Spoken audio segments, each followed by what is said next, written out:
Hi, Ashley. Do you have audio? Yeah. Yep, you Can do. you hear me? Great, great. Great.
And I'll be here when you come around. Hello? Hello. We got you, Deb. Hi. Good. Thanks. I think we have you as well, Bart. Got me? Yep, we got you.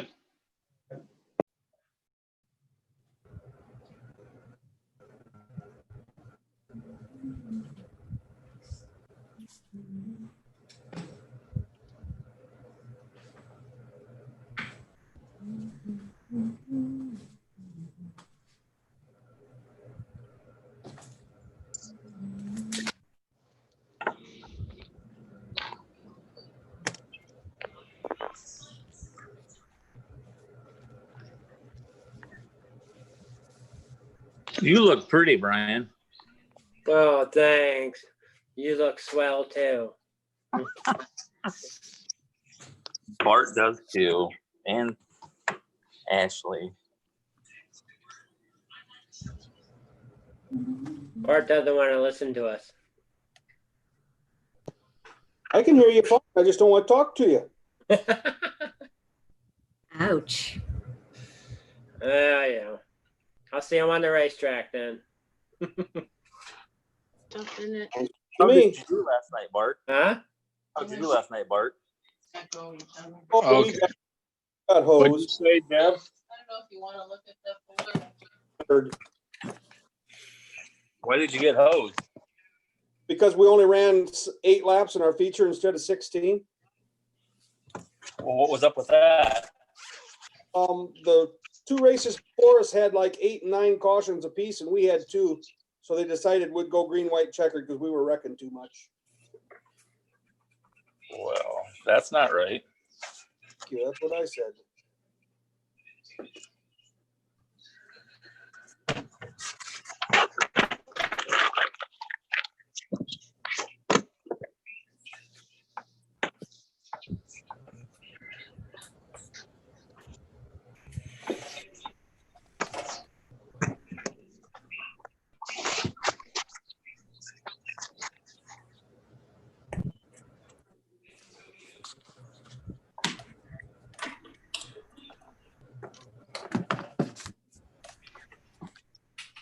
Am I loud and clear, Bart? What's that? Am I loud and clear? Absolutely. I thought I was mayor tonight. Well, I'm supposed to be in Florida right now, but that trip got canceled. Oh, well, thank God for that. More than welcome to do it if you want. You do. I guess I got to wait another year to take a vacation. Well, that happens.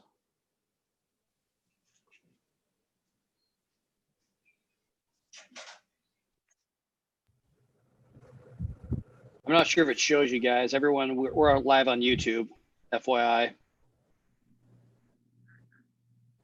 Resources out there. So you can't find what you I hadn't really read it.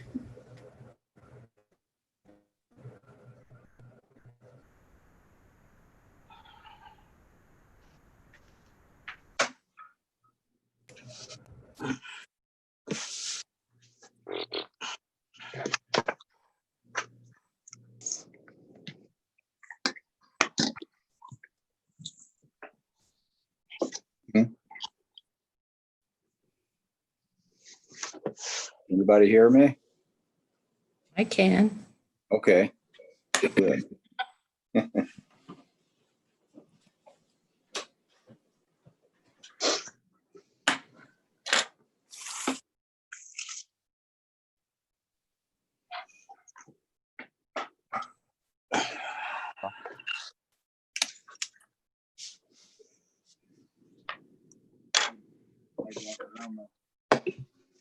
From the walk-in door over.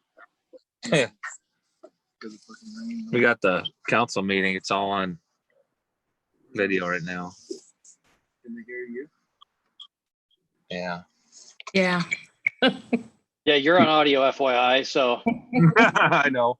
Down here with Welby and Toby. We're going up to Gail's house.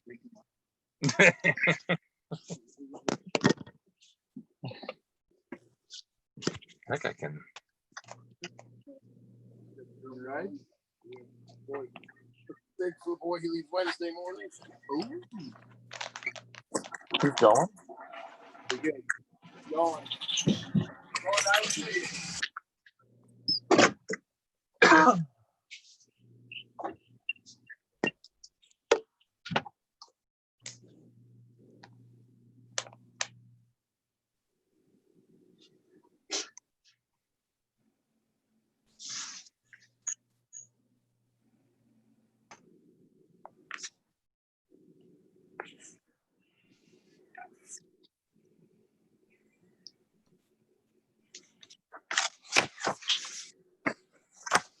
Who won, Bart?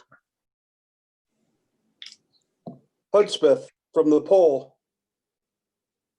And Steve Olson got second from the outside front row, and I got third. I started 8th. And Yeager got 4th. He started 6th. And then I can't remember. I think maybe Ron. Cook. Yeah. Cook got 5th. I think that's right. And then it was a mess after that. Oh, nice. You're fast, Bart. I'm not fast. I just know enough to spin and let off the gas.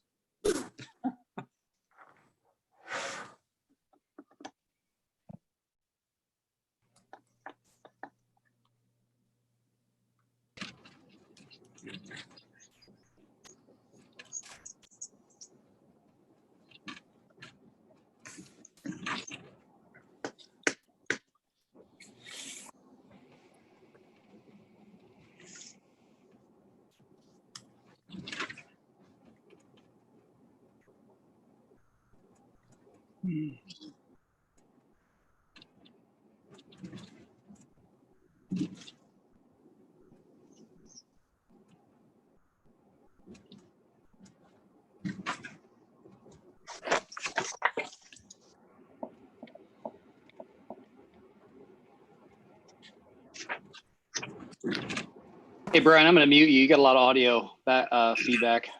Me? Okay. Yeah. What did I do? No, the other Brian, the one that's driving. Oh.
Kyle, you're not in your Unabomber cave.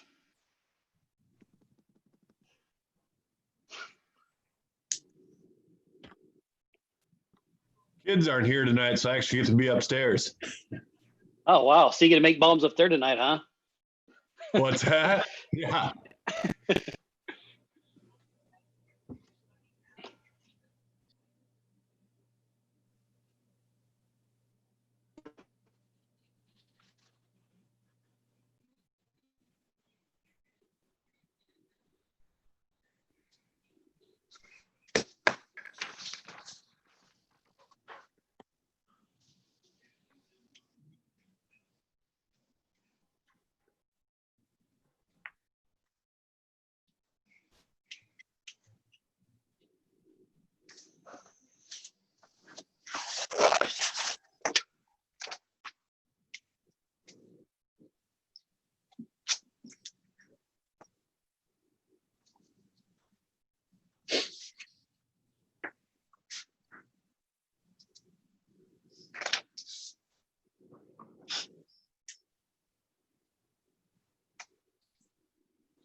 I just noticed a dog there, Rod.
All right, good evening, everyone. We'll go ahead and get the meeting started here tonight. We'll call the meeting to order.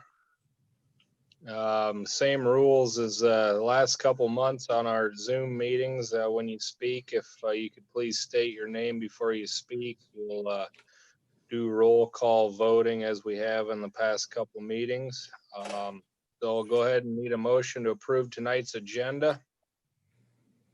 I'll make the motion.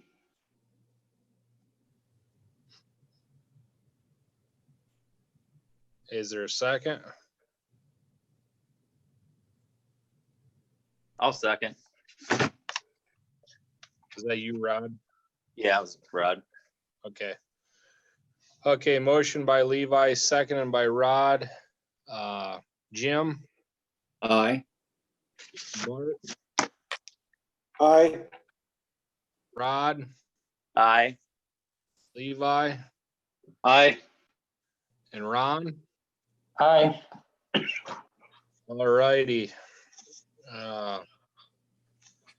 Approval of last month's minutes. If any corrections are necessary, I didn't see any unless any of you council did. Otherwise, I'll entertain a motion. I'll make a motion. Rod. I'll second it, Jim. Okay, motion by Rod, seconded by Jim. Roll call, Jim. Aye. Bart. Is that an aye, Bart? Sure. Rod, Aye. Levi, Aye. and Ron? Aye. Okay, we'll move on to visitors tonight. Main Street Director, Kim. How you doing, Kim? Try to find you here.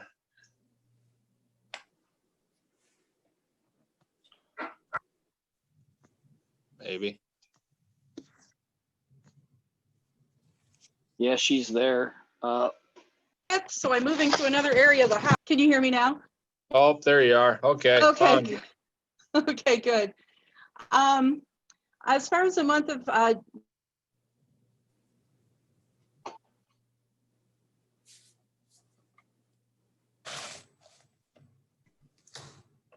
a lot was similar to April, just simply because there wasn't finished the North Cedar graduating senior class t-shirt printing project. We had 51 kids that took us up on that offer out of 59.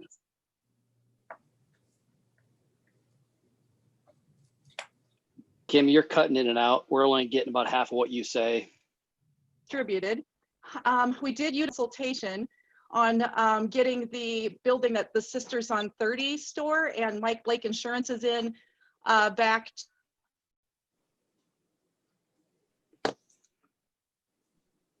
His appearance. And we're hoping that the owner of the building, Eldon Neighbor, decides to go forward with some of those changes. I did attend video meetings with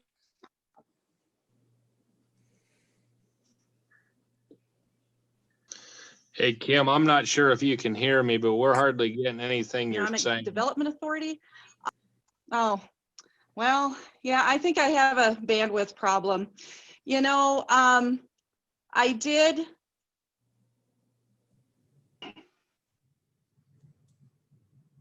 So to look at it there.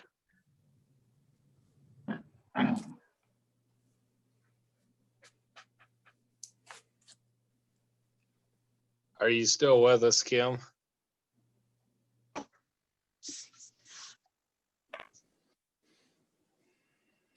Hear you at all? Levi, are you able to hear her or not? No, she's cutting out really bad. There's a phone number on the invite that she could call. Let me look.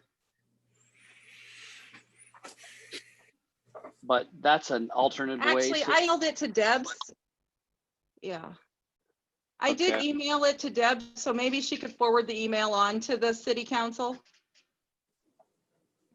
I'll check. When did That she do that? Because I hadn't gotten it today. Did she just do that? Well, we'll have to check into it. She's cutting out bad. We're not able to hardly hear her. It's okay. Oh, here it is.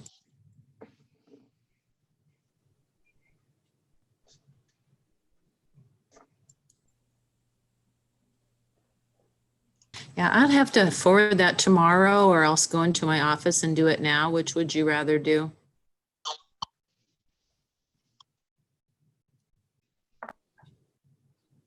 Well, maybe we could just do it tomorrow. And if there's any points that Kim wants wants the council to be focused on, she can let you know that, Deb. Sounds good. Okay. Sorry, Kim. Right. I don't know. She's completely froze there. Is the council ready to move on to Brian? Yeah, I think so. Okay. Sorry, Kim. Brian, we'll move on to you. Brian Caspery. I don't know if Dan's on or not, but to discuss the plan for the park shelter.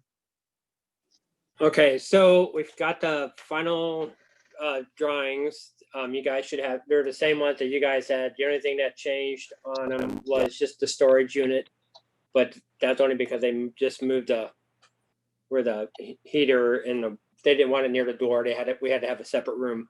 So that's all the same. We asked the people to give us bids to submit them to us beginning of this week. So in the next couple of days, we'll have it narrowed down to who's going to be doing what. But one for sure is J&J is going to be doing all the sewage and the water lines going out that way.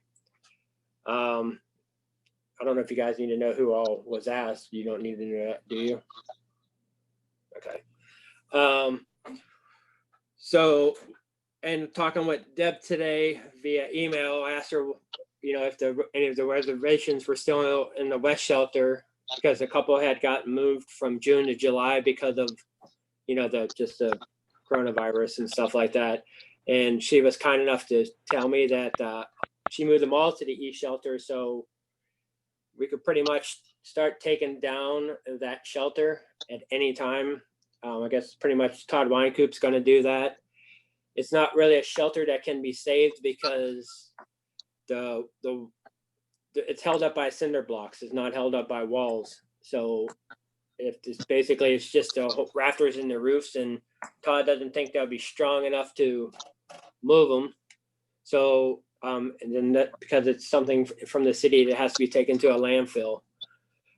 So after we decide we have like a little committee for this, which is myself, Dan Chapman, Kay Maurer, and Don Hunwardson.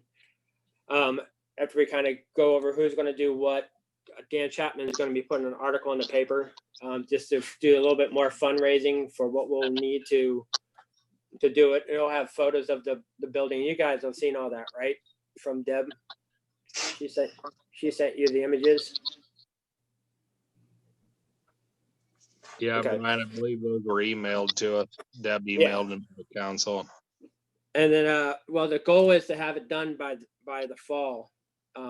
That's one of the things that Wilma Bunn, who's the main backer on this. She wanted, to have it done. So we're kind of running things by them. Didn't know if there was any concerns that you guys had that we didn't know about or need to address. Is there?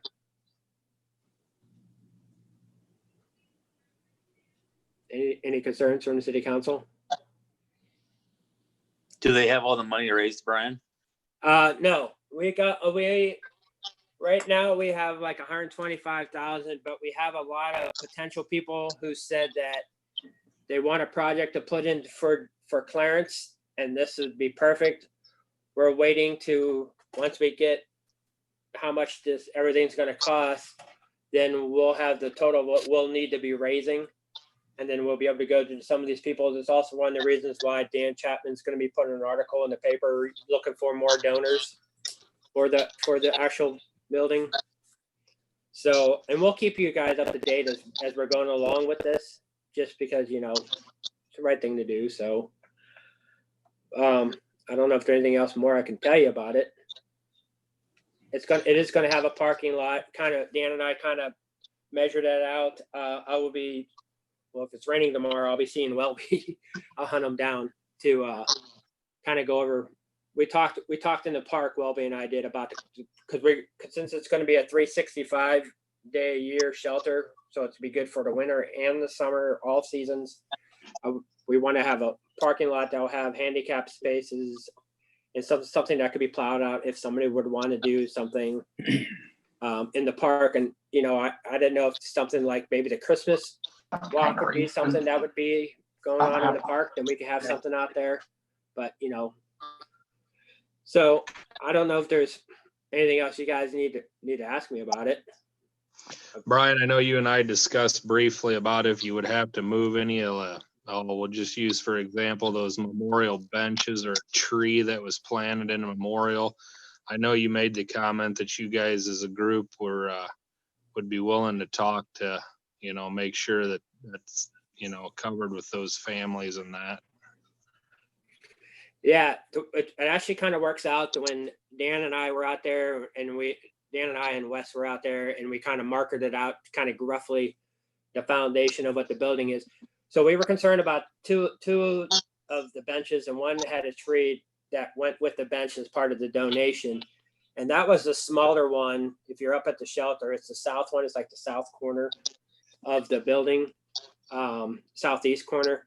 It's a smaller tree, but it goes with that bench. But we found out when we marked it out, excuse me, when we marked it out, we don't have to do anything to that tree. The only one that we have to remove is the first bench. If you're coming out, we're gonna have a lane coming out from the current lane, and we just have that one tree, and it's a bad tree to begin with anyway.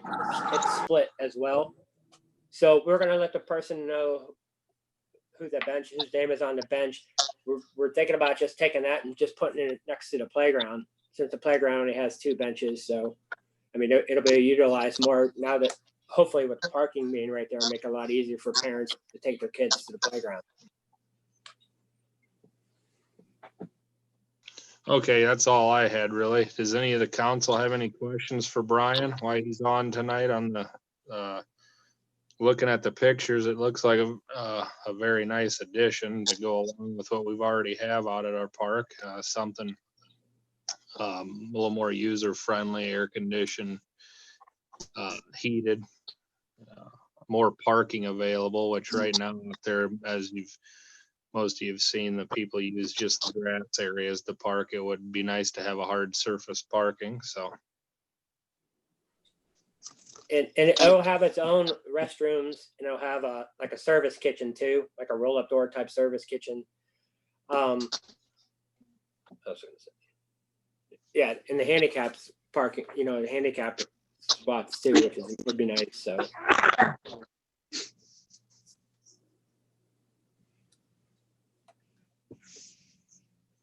Okay, any questions from the council for Brian? All right, Brian, do you have anything else? No, just a couple things that we need to work on the park. I got to get that Statue of Liberty repaired. That somebody had run into it with a duel trying to go around it, and they hit it. I haven't had a chance to talk to Dane to have him repair it. So I'm assuming I'm supposed to send that through our insurance again, since we paid for that all to be repaired. Jared? Yeah, that's probably the best case. I don't know what he'd charge to fix that one. But it's probably more than what our deductible is, I assume, so. Well, yeah, because I believe it cost us close to $6,500 or something to repair all that last year. So and that's what I'm gonna get the estimate off of him first. Since our deductible was $250, and he would do it because nothing got broke, it just got knocked over. So I'm hoping that he can just go in there and just remortar it and it's good to go. Then if it costs us $250, then we'll just pay the $250 for it. I mean, but I have to wait till he gives me an estimate on it. So I've got water's back on, so I'll be able to pressure wash the American Stone and finish up the military, and to get the flag poles back up. One question I do have for you is, we were told to hold off on getting an American flag pole back out there. Is that something we can go forward on?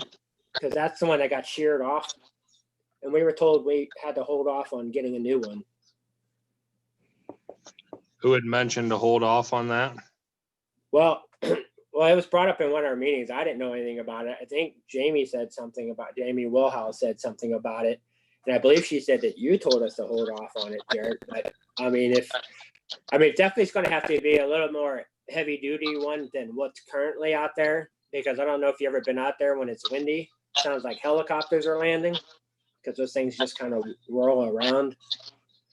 So, Yeah, I don't recall ever saying hold up on it, but I do think that you're on the right track. After I looked at it, that's pretty thin wall aluminum, and that big a flag on that windy, where that catches wind out there, I think it needs to be something a little more heavy duty. okay. Oh, I do Brian. have some. What? This is Rod. Is Yeah. there cameras out there to see who did that or not? Did the Statue of Liberty? Yeah, when they hit them. No, unfortunately, Brian was putting up the cameras when he noticed that happened to it, and he notified me right after that. And it could have been the company that did the fencing, for all we know, because they were out there with skid steers and stuff like that when they put up the new fence. So we don't have no idea who did it. So I thought we had cameras, I guess. yeah, we do. They're on now. I don't know why they were taken down, but yeah, they're up there now. But we don't have any evidence of who actually did it.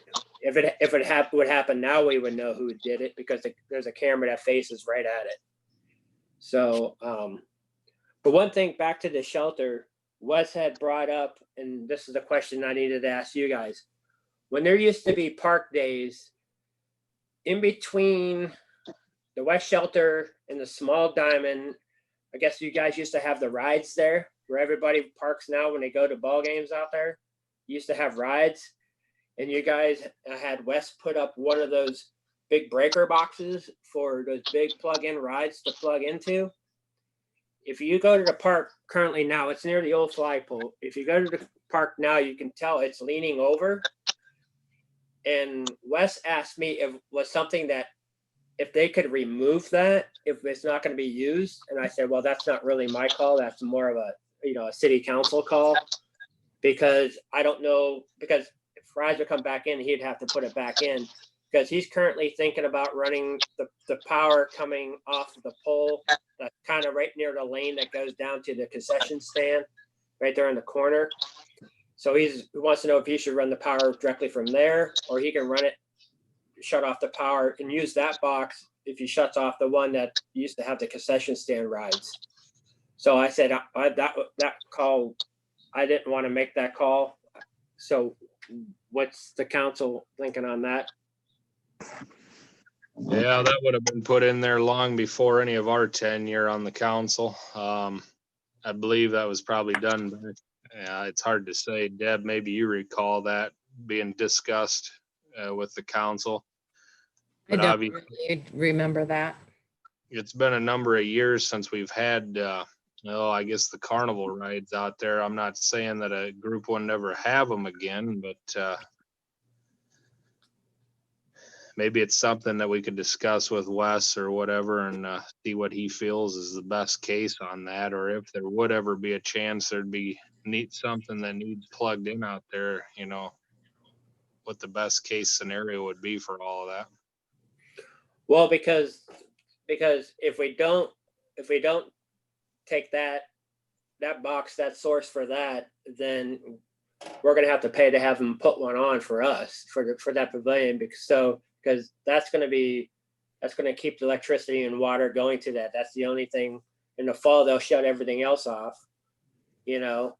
And currently that the lines for the walking trail lights too come off of that shelter. So he's got to do a workaround on that while the shelter is being built, that their lights will still go on in the park. So, but the main thing is, it's, you know, I guess if you guys want to talk to Wes, but that's going to be one of our bid prices, because he's going to kind of give us like, you can do this, you can do this, you can do this, and we need to kind of pick what we can do with that.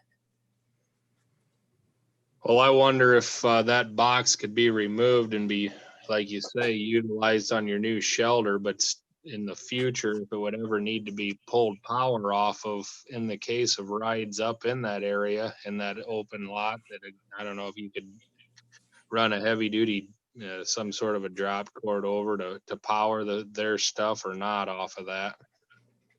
Well, I can ask them tomorrow.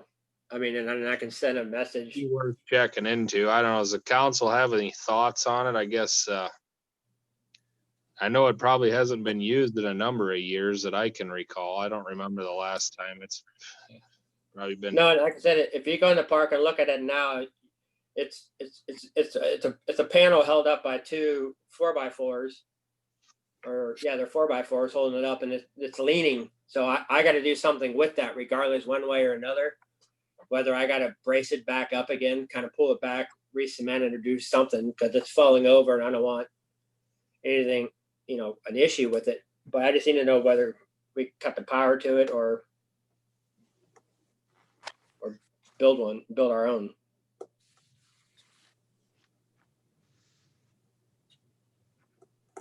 Yeah, I would say your best case would be just to utilize it. Probably going to save you some money to not have to put another one out there. So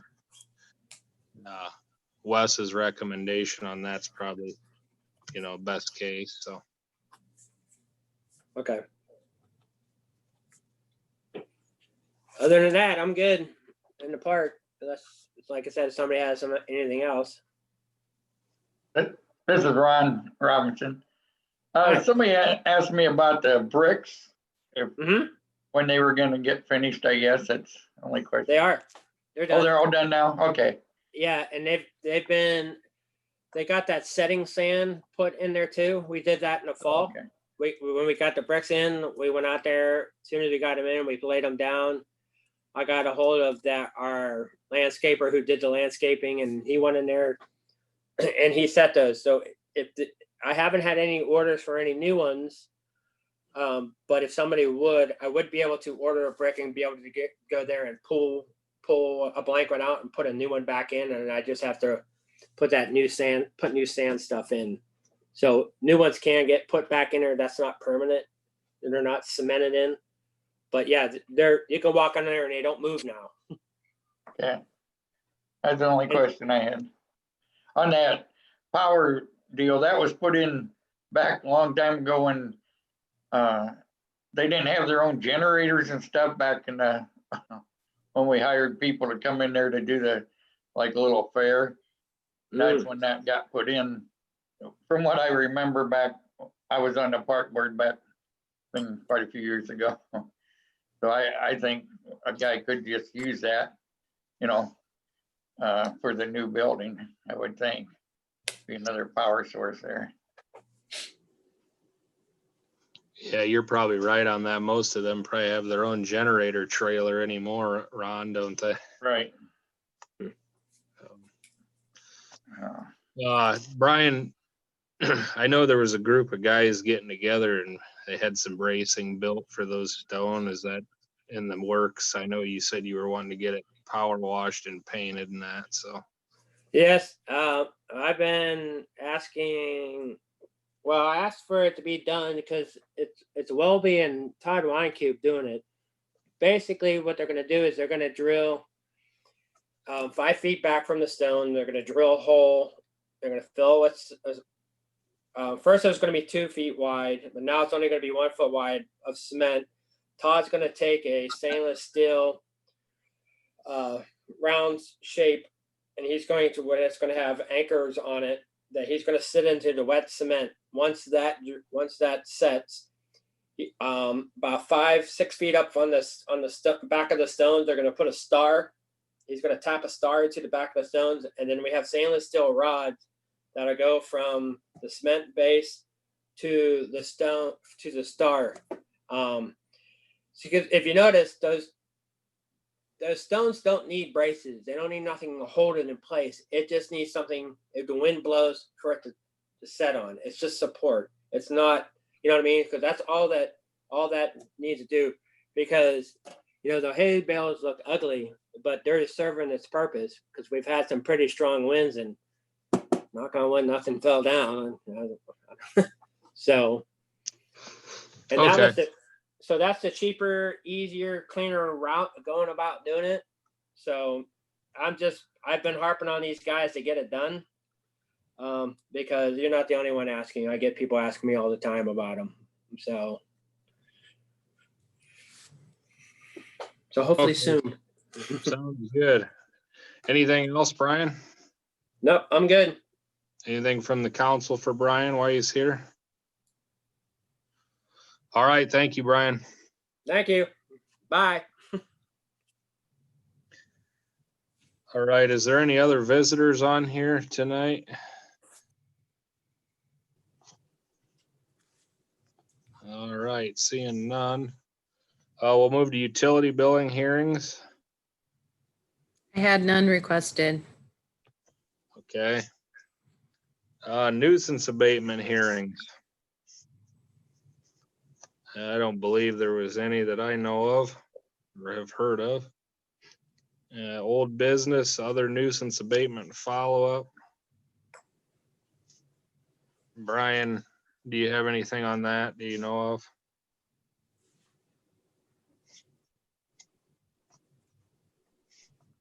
I guess not. All right, we'll move on. He's shaking his head no. He's muted. I can't unmute him. Okay. Discussion with ambulance coordinators, Kelly and Tara. I believe you're both on here. Okay. Okay, so we typed up what we wanted to say just so we didn't ramble or forget anything. So I'm going to just read it. Clarence Ambulance is in a crisis and we are asking for your help. We're coming to the city council tonight to ask for you to come together with us to help keep an ambulance in our town. Since April 1st, we're down to 1 EMT living in town and 2 EMTs that moved out of town that come back to stay and cover shifts when they're available. We have 1 member on our service who's finishing up becoming a certified EMT as well. Our schedule is pretty slim in coverage. We've contacted the Department of Public Health and we've discussed our situation with them. We have been worried about shutting down our service, so we wanted to be upfront with them and find out what we should do. They stated that we need to notify dispatch each time we do not have a crew, which we are doing. They also suggested that we notify our neighbors who will be picking up our calls when we're out of service, which we have also done. From April 1st through May 31st, Mechanicsville has come to our district to cover 8 calls. Stanwood has come 10 times and Bennett has come to cover 5 times. Clarence Ambulance has went on 10 calls from April 1st to May 31st only, with a total of 23 of those from those outside towns covering our calls. This is 100% due to us not having an EMT on call at the time of these calls when our citizens needed our help. We have met several times as a department since April 1st, trying to come up with short-term and long-term solutions to our situation, that we're in. We have reached out to a retired EMT here in town and have asked her to come back on a temporary basis to help cover some shifts, and she has. We've reached out to Mount Vernon and Lisbon EMS coordinator, asking for ideas and suggestions that he may have. We've also asked him if he'd be willing to ask their EMTs if they would come be on our roster and help us out at times, even if only for a short term. Their board discussed it and decided during the virus situation it wasn't a good idea for their service to do that and be exposed more than necessary for their own community's well-being and future. We've also printed flyers and went door to door in Clarence. These flyers expressed our crisis situation and how EMS is not considered essential in the state of Iowa and how that works to try to inform the public. We asked for any already trained nurses and EMS personnel to come forward and to help us out. And if anybody would like to become an EMT, to contact us. Personally, we've had conversations with nurses that we know here in town, and we've tried to encourage them to come forward. We have also contacted the Tipton Conservative and asking them to do an article on our ambulance department and our community and the current situation we're in. The citizens of our community deserve help to arrive on a timely basis when they call 911 for help. Not only our citizens, but we have to remember that 2 out of the 3 North Cedar schools are located in our ambulance district, and they rely on us to respond. That's approximately 400 kids each day here in Clarence from the communities around that are here in our hands if they need help. We have talked with the superintendent of the school, and he has expressed his support in keeping Clarence Ambulance open. In the state of Iowa, it's required for all schools to have an emergency response plan, and North Cedar does. Clarence Ambulance is listed as the responding ambulance that will come to respond in an emergency at the school. Not only do we have our schools, but our town has a nursing home. This is another large population that relies on us to be there when help is needed. If Clarence Ambulance closes its doors, this means there will not even be a first responding unit in our town. Nearby towns like Loudon and New Liberty have a first responding unit. These are non-transport units, and they're associated with their fire departments. They have EMTs on the fire department that respond to medical calls. They provide vitals, trauma care, and CPR if needed, all prior to a transporting ambulance then arriving. If Clarence Ambulance closes, either they will not have a first responding unit to arrive, as our fire departments don't include EMTs right now to be able to offer that, or even if they do, if the fire department does pick it up, there still is a dilemma of shortage of EMTs to provide this service in town. If EMTs were added to the fire department to be a first responding unit, the funding would then be on the city at that point anyway. Clarence Ambulance operates from the money generated from our transport calls. All of our medicines that we supply and our supplies come from our generated call income. If we are not transporting to a hospital, we cannot charge for any services. So a first responding unit that does not transport will have no income. Clarence is a community that has taken a lot of time, money, and hard work to better their main street and their park and their whole town. For example, the splash pad, and like we're talking to build a new pavilion. What if somebody gets hurt at that splash pad? How long are we willing to wait for help to arrive to that child?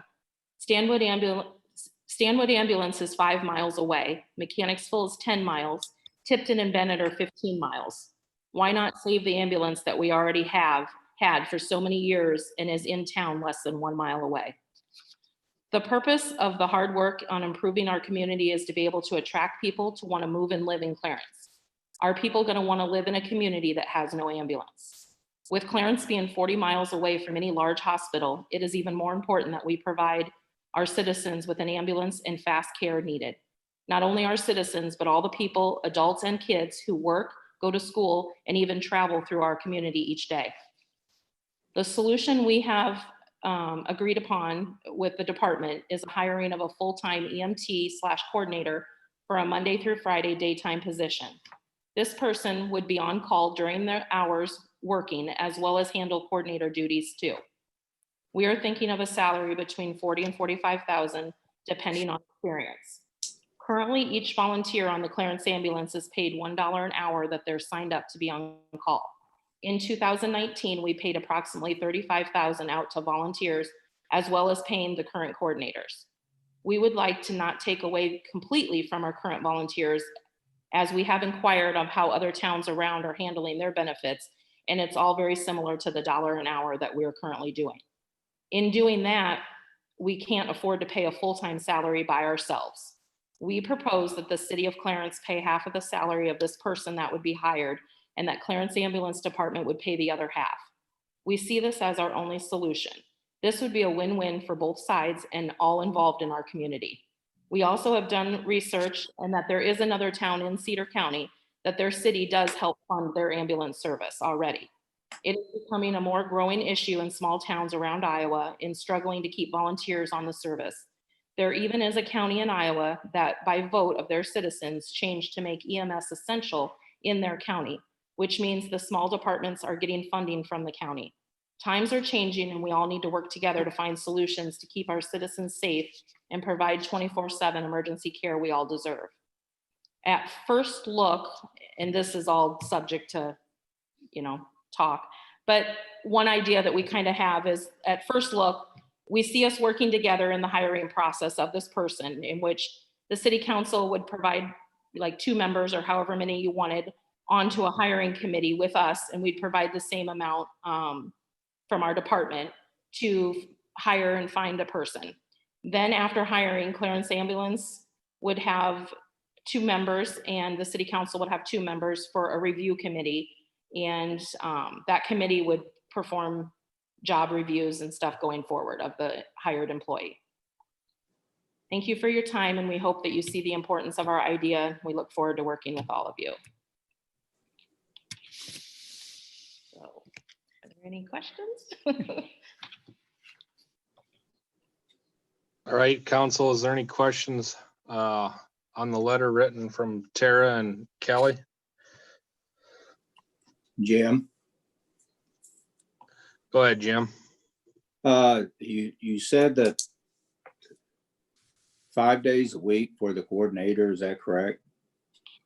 Yeah. Correct. So the hired person would be Monday through Friday during the day, 5 days a week. Yeah.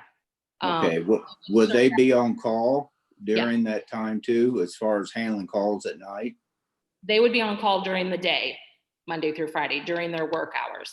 And they would perform all the duties that we do now as coordinators. Okay, but my question is would they take calls at night as well? It depends on if they wanted to. Years ago, when when there was a paid position in this town, that person happened to live in town and was a very devoted, community person, and did volunteer outside of their scheduled shifts to be on the schedule and take calls. Yes, on nights and weekends. We can't require them to, because that would put them on all the time. But I mean, we would hope to hire somebody that is from the community and that would, care enough to be around. Yes, but it wouldn't be able to be required. No. Well, here's a couple of points, and this is my concern. I agree with you. We need EMS in the community. I don't think anybody's going to argue that. But we also have a police chief that works a schedule, and he takes calls that whenever he's not working. We've got 2 city employees, Steve and Will. They do the same thing, for emergencies. I question whether or not, with no more volunteers you have, how it would help just having somebody working banker's hours Monday through Friday. Right. And that's and I would personally would agree with it. If the city's got the money to do it, I would agree with it, as long as the person that would be hired would be on call for nights when there's nobody else available. Because I don't see how it's going to benefit the community just to say, okay, 5 days a week, 8 to 5 or whenever we're talking about a schedule. I mean, personally, I would, even if the person just wanted to work 2 or 3 hours a day and then pull call at night for emergencies, that would benefit the community a lot more, and you'd have your coverage a lot more than just working banker's hours from Monday through Friday. The other issue too is, we require our city employees to be on call for emergencies. I don't think that we could give a special privilege to somebody else when we're going to be flipping half of the salary as well. I think everybody, all of our management, whether it's Steve, Will, or Brian, or Deb, I think everybody is going to have to be treated the same as management. And I sincerely believe that that's the only way it's going to help the community. At least that would give you coverage 5 24-hour days, and then they could schedule the part-time people. Hopefully what you've got left could cover at least 2 nights a week, or two 24-hour shifts a week. Jim. Yes. Rod, I have a question, or concern about that. Willie, you said that our city employees get compensated when they come out at night. It's not that they're not getting paid. If you're paying a guy 5 days a week or 40 hours, if you expect him to come out, he should get paid too then. Well, our police chief doesn't though. Our police chief doesn't. He banks enough hours though. Yeah, but he banks hours, but he doesn't get paid for them.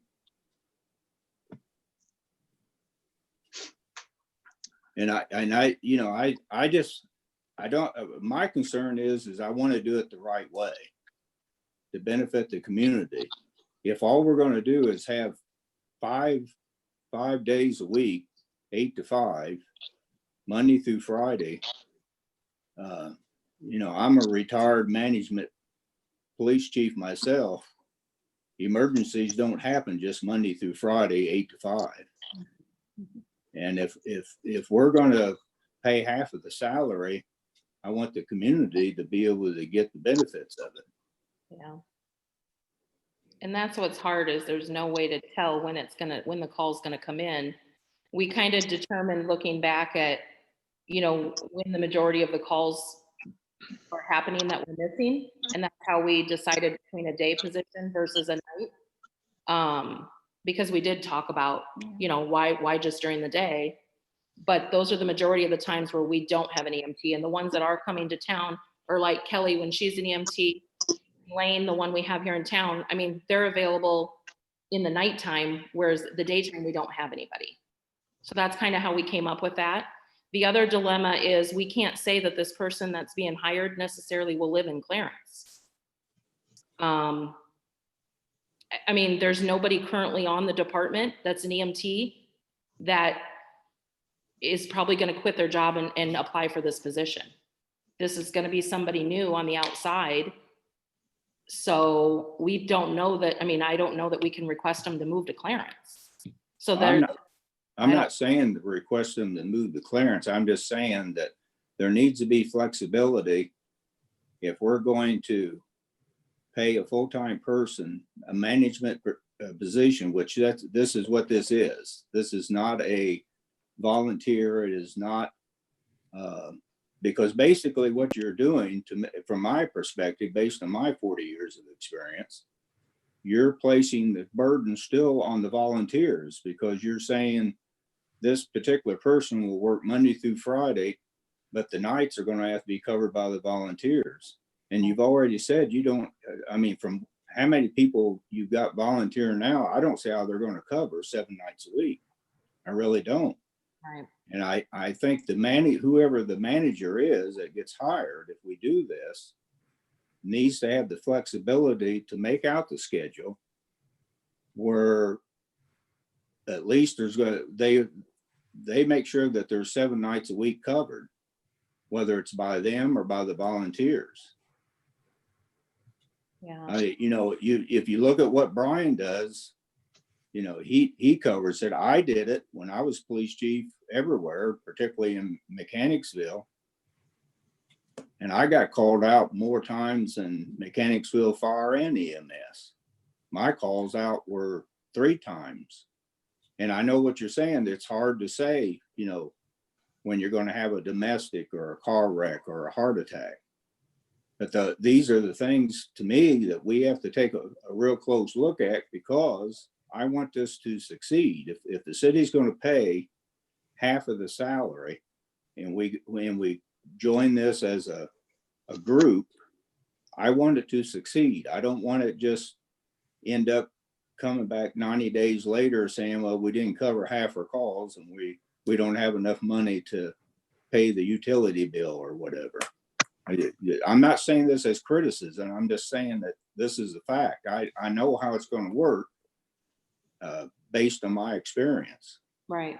No, it makes sense. And I mean, I guess we didn't think of it like that. I mean, we were more trying to solve just to cover more calls than what we are now.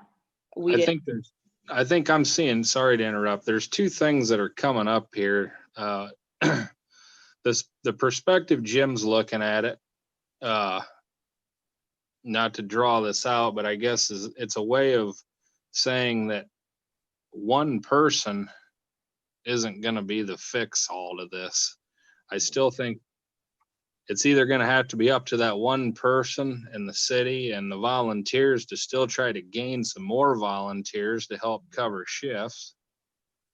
And I think from the day that we sat in and listened to the gentleman that's the coordinator from Mount Vernon talk, it sounds like he's got an abundance of EMTs that cover when he doesn't work, basically what Jim calls the banker hours, because essentially he admitted, he basically said he works the 8 to 4, 8 to 5 shift every day. And then I believe he said he covers calls because he lives in town, but he's fortunate enough to have Cedar Rapids and Iowa City very close to him, where they are drawing EMTs and people that work in the healthcare field out of the bigger city out to volunteer on the weekends, which I didn't realize was going on in towns like that, but I think it's great.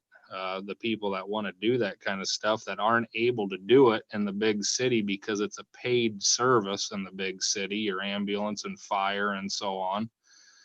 And it'd be great if we could get draw them out to Clarence, maybe there's some kind of a program we could set up for that too, and work on that. But the bottom line is too, though, is when you do hire somebody at a full-time position, it's like any job that you go to, you need a break away from it. You can't be there 24 hours a day, 7 days a week either. And I don't know if we could expect somebody to work, countless hours to try to cover all these calls either.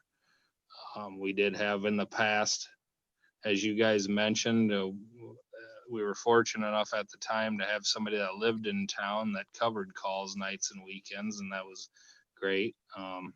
But I'm not sure you're going to find that all the time anymore. I don't know as far as to draw this on tonight, is this something the council feels maybe we should get together with Kelly and Tara out at the ambulance building here in the near future? And is it something that we have maybe a board of supervisors member? Because I feel this is something the county should be made aware of too, since we do have more than just city residents that are served by the Clarence ambulance. And I've always said that, if it would ever come to this, I believe the funding needs to come from more than just city taxation. Also. Yeah, I like that idea, Jarek, of meeting face to face. One, we know the latency of this, and then we can, have a lengthier discussion just centered around this topic. Because I like the idea of a supervisor as well. We can all agree. I think sitting here tonight that I think everybody is passionate about this subject. I know I stated I have been. While I wish I'd been more proactive at trying to find a solution to this, you kind of sit back and hope the ads in the paper help out. You guys have been working your asses off, quite frankly, going around and putting flyers out, and we can all agree the changing of times is what's caused this. And we've talked before that, every community is going through this same thing. It's something EMS we can't lose, that's for sure, especially in Clarence. We're too far away from a hospital to not have an ambulance. When is your guys' next meeting, Kelly and Tara? Or do you have a preference that your guys' building's bigger than ours too? I think we could and I think as a 5-person council and myself, if we're willing to meet out there, we could social distance in your building. We could call a public, we could have all 5 council members. I'd just have to call and I'd probably like Kyle to attend too, and we'll have to have somebody take minutes also, but we'll have to have an open public meeting. And maybe I could get, well, it'd probably be John Bell. He's on the EMA commission for the Board of Supervisors to attend too. Jarek, just one quick question. Would we really have to have a city council meeting? Could we just have like the mayor and a couple of representatives from the council to try to? Well, if that's what you guys want to do, that'd be fine too, but just know that it can only be 2 liaisons from the council. Right, because if you did that and you came up with a plan, then the plan could be presented to the council, even if we had to have a special meeting. And that's fine too, if the council's okay with that.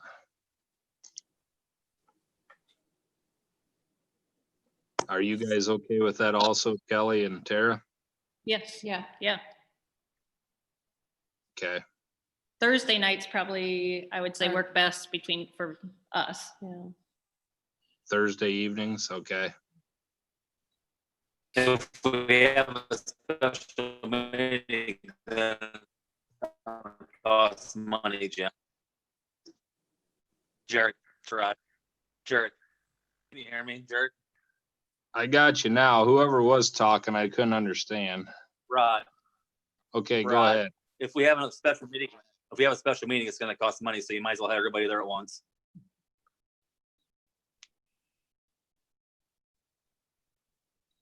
Well, it'll have to be a public meeting then. The public will have to be, it'll have to be an agenda posted, so on and so forth, which is definitely doable, but what Jim was stating is if we didn't want to have a public meeting and we could have the liaisons, there's that way of doing it too. And then it could be presented at a meeting like this, at a public meeting for discussion. The only thing about a public meeting, what happens if too many people show up? And then we get into the social distancing situation. Well, Yeah, I think that this meeting should have held at the downtown anyway. Yeah, there's a lot of places that the governor hasn't allowed people meeting over 10 people yet. It's still under guidelines not to, and it's something that's on our agenda tonight to discuss. So we're gonna have to come up with some stipulations because we don't have, our city hall isn't big. Our city hall chamber isn't big enough to pack a bunch of people in either, so. That's gonna have to be a topic of discussion that's on the agenda later on here, but.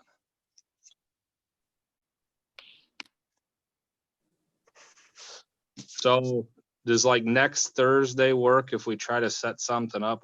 Does the council have any, I guess, what's your feelings? Rod, I guess from hearing from him, wants to have a public meeting where all 5 council members are present. Is there any other thoughts on that? Well, my only thought, go ahead. I say the more folks you have in the room, traditionally, the harder it is to make forward progress, is only my concern. Yeah, I don't think at this meeting there would be any decision. I think it's more a discussion meeting to further this meeting.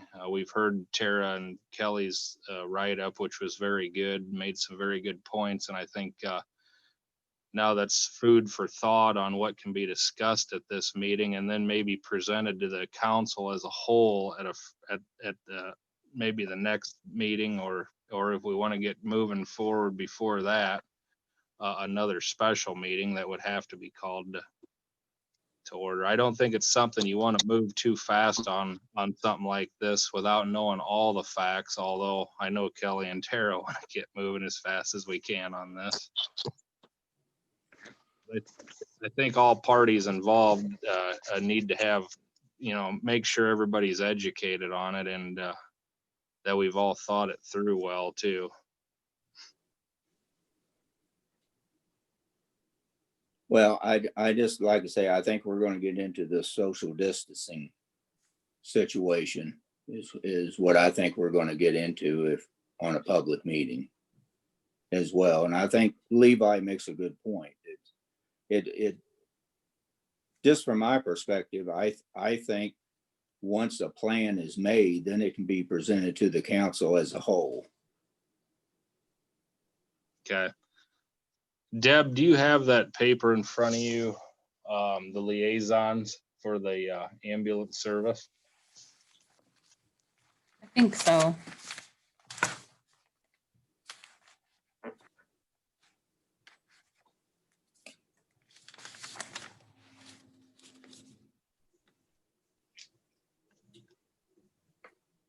Levi and Jim.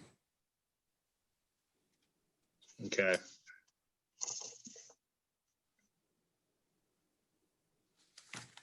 Well, in that case, we should have a public meeting.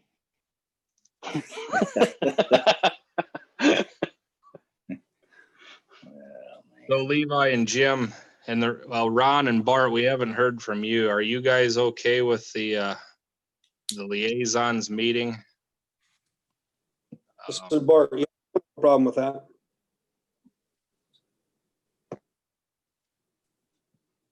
Am I unmuted there now? Yeah, we can hear you. Okay. Yeah, I think it'd be a good idea to have the liaisons meet with them and then bring it back to the council. That way you don't have that problem, too many people there.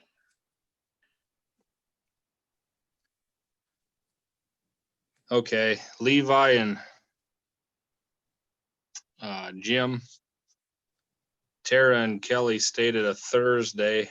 This Thursday is the 11th, or the following Thursday is the 18th. Kelly, do you guys have a preference?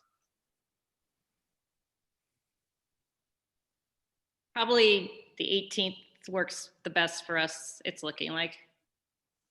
Okay, and if you guys are wanting me to,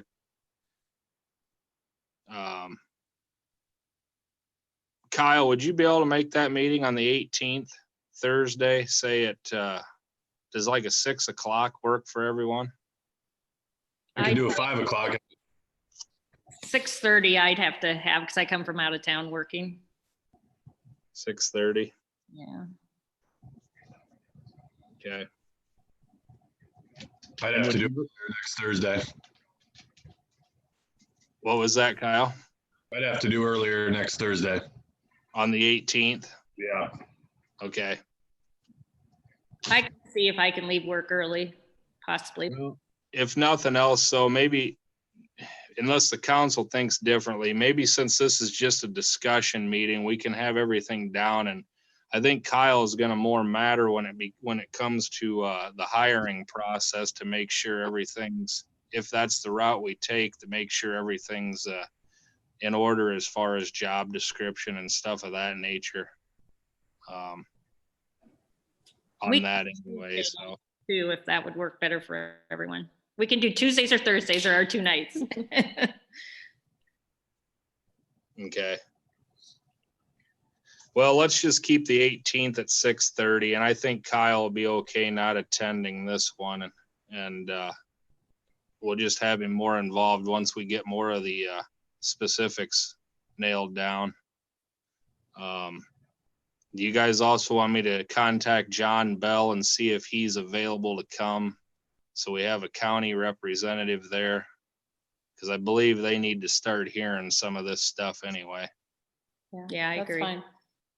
Okay, I'll get a hold of him then. So that works for you then, Jim and Levi?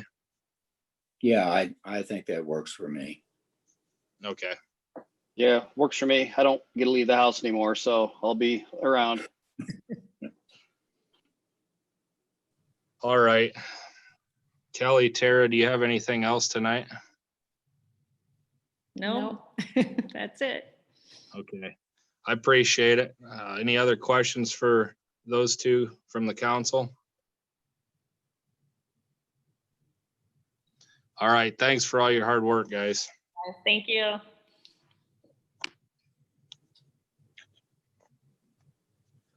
Discussion with librarian, Ashley.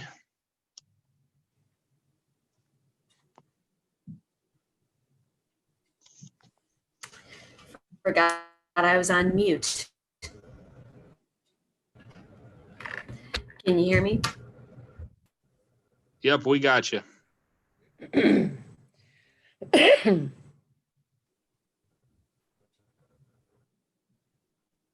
cleaned and a couple of new computers put in this morning. And summer reading is going to be interesting. We're cut down. This Thursday, we're going to meet at the park and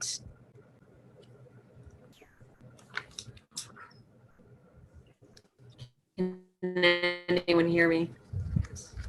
Ashley, you're cutting out much like Kim was. We're only getting every couple words.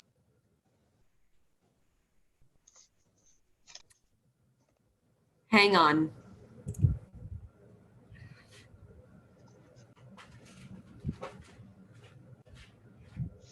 I shut her video off trying to see if that would help, but it appears to have not.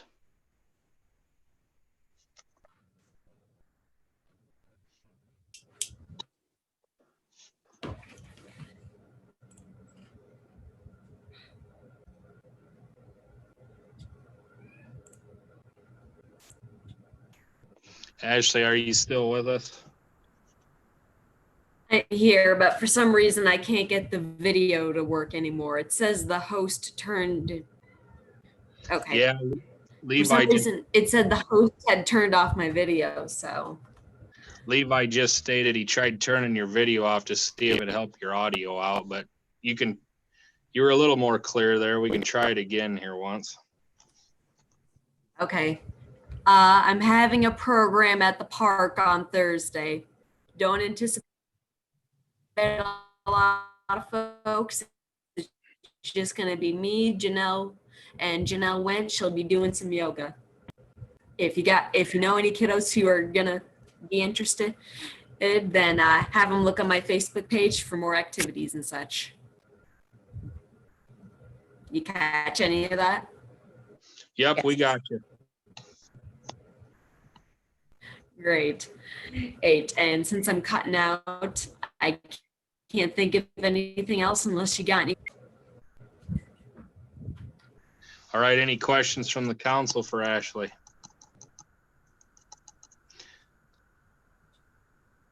All right, hearing none. Thanks, Ashley. We appreciate it. I can't hear you much.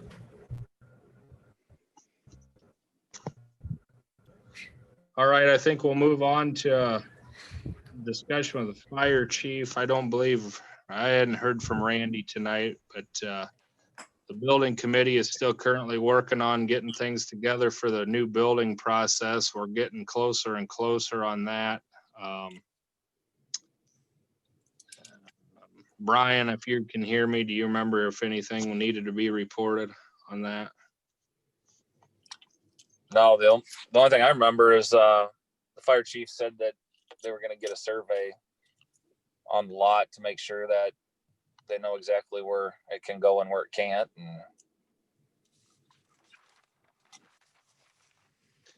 Yeah, we have been having some problems with Union Pacific Railroad. If any of you have ever dealt with them before when it comes to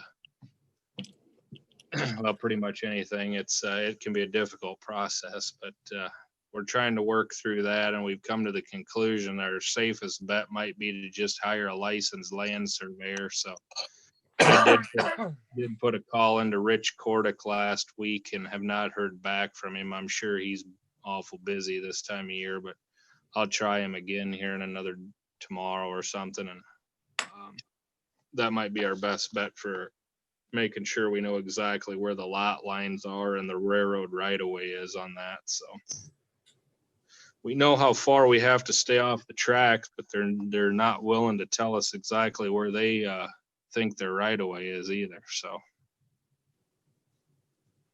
any questions from the council on the fire end of things? A discussion with police chief Brian.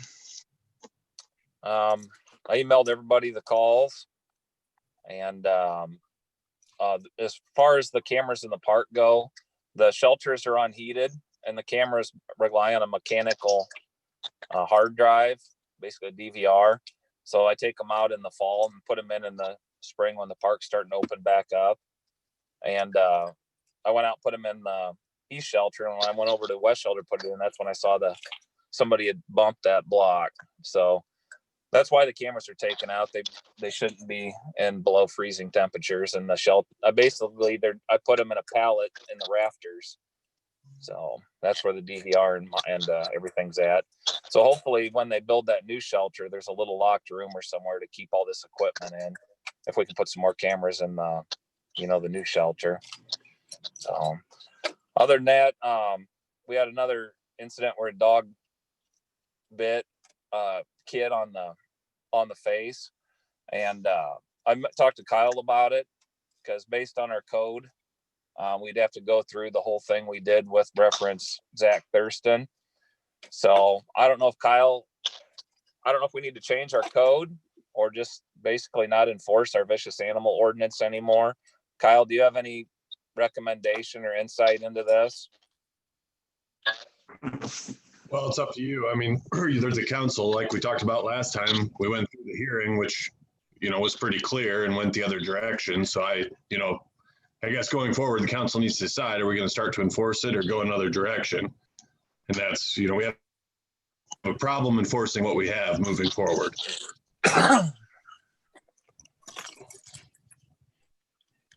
I think that probably depends on the circumstances. Meaning, if it's a kid that's walking down the street and gets bit in the face by a dog, that's clearly a vicious dog. If it's folks in the home like this last one and no one seems to think the dog's an issue, it seems like an entirely different circumstance. So the ordinance doesn't differentiate the way it is now on whether people think it's an issue. It's the dog bites, it's a vicious dog. Agreed, but that's why we hold a hearing, right? To listen to what they have to say and make a decision based on the evidence provided. And that gives us our ability to choose based on the context of the situation. That's why we'd have a hearing. Otherwise, we wouldn't even need a hearing. It'd be cut and dried. I think the hearing is to determine the facts of what happened, but I think the ordinance is pretty clear. And moving forward, I don't think we'd be in a good place enforcing our existing ordinance. Okay. The way our ordinance reads now, if an animal bites or claws causing injury above the shoulders, it states that it is a vicious ordinance, a vicious animal, and then what should happen. And talking to Kyle, if it doesn't make exceptions for where it happened or anything like that, but it kind of puts me in a weird spot, because then I get the ordinance says what I need to do, but then talking to Kyle, he didn't think that anymore, that we'd be able to enforce a first offense, basically, since there was already it wasn't enforced on one individual. So I don't know. I was curious what everyone's take was on it, what we should do, or if you wanted me every time an animal bites or claws causing injury above the shoulders to have a hearing too. Is that what you're expecting then, to have hearings every time an incident happens? I guess I assume that's what we did, is that if the incident occurs, then we would go and we'd have the hearing. I'm assuming it's not something that occurs like all the time, but it occurs occasionally. Well, it said occurred twice in the last 2 months, but is that what, Kyle, do you think we should do then, is have a hearing every time? I think maybe we should change the wording of the ordinance we have if we're going to kind of determine whether it's a vicious dog by the results of the hearing, rather than, that's the problem, like Brian says. Our ordinance says if there's a bite above the neck, it is a vicious dog. So the hearing is a finding of fact of whether there was a bite above the neck. It's not a finding of fact of whether we think it's a vicious dog because it bit above the neck. So we need to change our ordinance to reflect that, if that's the way we want to handle it. That's the ordinance, the way it's written, it lays it out clearly. If there's a bite above the neck, it is a vicious dog. There's no, well, it's Zach Thurston's and it was in the house and girlfriend's mom doesn't care. No, that's fine. I didn't realize that. I assumed that the hearing was about assigning whether it was a vicious dog and not the finding of the facts. I think that we probably should change the ordinance, because at least that's my opinion, to determine whether or not we think it's a vicious dog. Basically, our ordinance says that the hearing is for the council to determine whether the dog bit or scratched above the shoulders causing injury. That's the only thing that the hearing's supposed to determine. It's not supposed to determine any extenuating circumstances. Okay, that wasn't made clear, at least to me, in our last meeting, that's what we were determining. I thought we were determining whether or not it was a vicious dog. So, well, we least, were, but the definition, yeah, but the definition of a vicious dog, like Kyle went over at the last meeting, well, I just think we need to figure out how to move forward now with this in the future, because someday we're going to have a pit bull attack, or any dog for that sake, a Saint Bernard attacked somebody, because I've had that happen once, where Saint Bernard attacked an individual. But I'm just worried now that how can we enforce it on the next person if it wasn't on these previous ones? And Kyle thought the same thing as me, that we pretty much aren't going to be able to enforce the ordinance anymore. So why are we worried about what happened in somebody's house? I mean, if it happened on private property, why is that an issue for the city? Because a vicious dog ordinance like ours came from the Iowa League of Cities. They don't differentiate whether, I mean, probably 95% of the city is private property. And what happens, I don't know, Kyle, I guess that'd be an answer, something for Kyle. I guess I just don't understand. I can see it if somebody's walking down the street and a dog comes out and bites them. But if it happens in somebody's house, that's a lot different, in my opinion, anyway. Well, our ordinance, which comes from the Iowa League of Cities, which most towns have the same ordinance, it doesn't differentiate where an incident happens. Well, that's related. It kind of goes back to our nuisance abatement ordinances altogether. All the nuisances that we enforce happen on private property, and we still stick our nose in and say, oh, it shouldn't be like that on private property. That's the vicious dog deal. Whether this one happened on private property or not, is it a vicious dog that next time when it's in the front yard bites a kid on the street? And I'm not saying you guys made the wrong decision. I just, with the current ordinance, the way it's read or the way that it's written, we need to adjust that if we're going to try to enforce it going forward on a singular dog bite. Well, what this situation all comes down to is as an elected official, you're asked by the constituents of Clarence to have to determine the fact that may not be very popular of somebody that could be your friend, that could be your neighbor. And this is one that perfectly defines that, and it makes it a very hard situation for the council to come on and say, well, yeah, your dog's vicious, it bit somebody.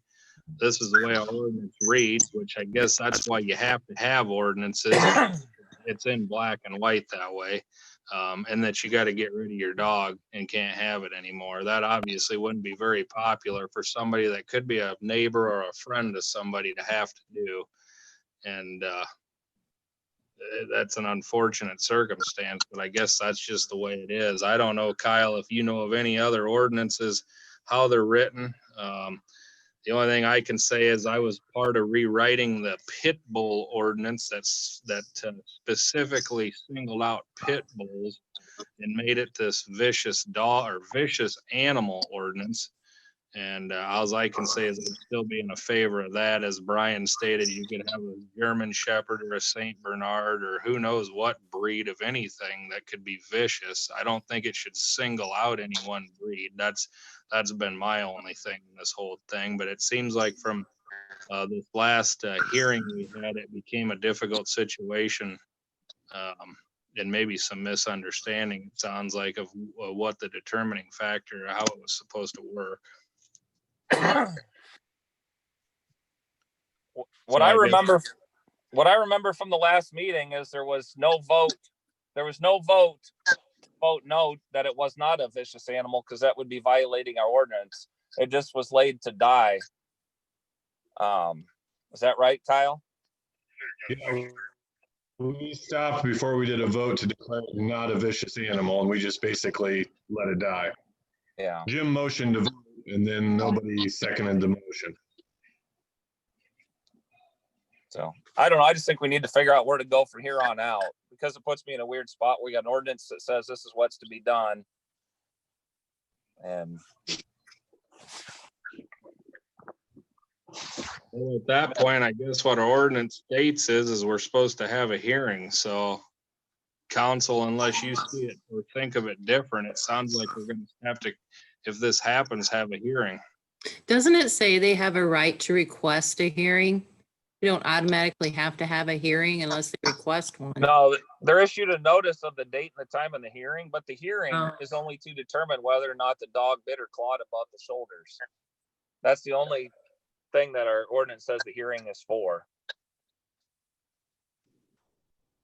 And then if it says if the dog did that, then what's supposed to happen?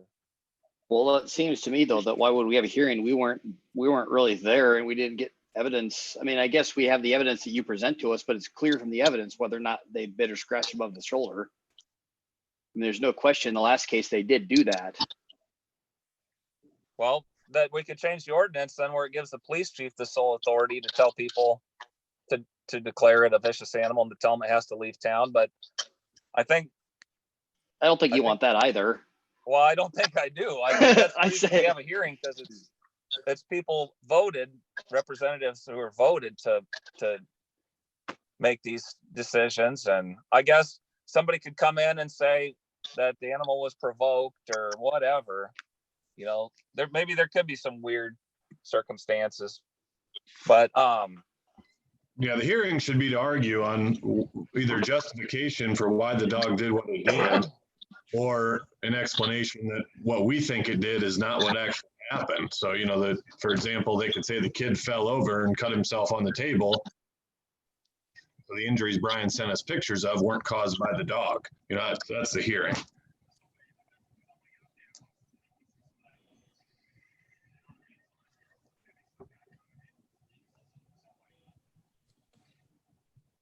Maybe to clarify, Kyle, were you saying that the hearing is to declare whether it's a vicious dog, or just to see the evidence at hand and decide whether it bit or scratched above the shoulders?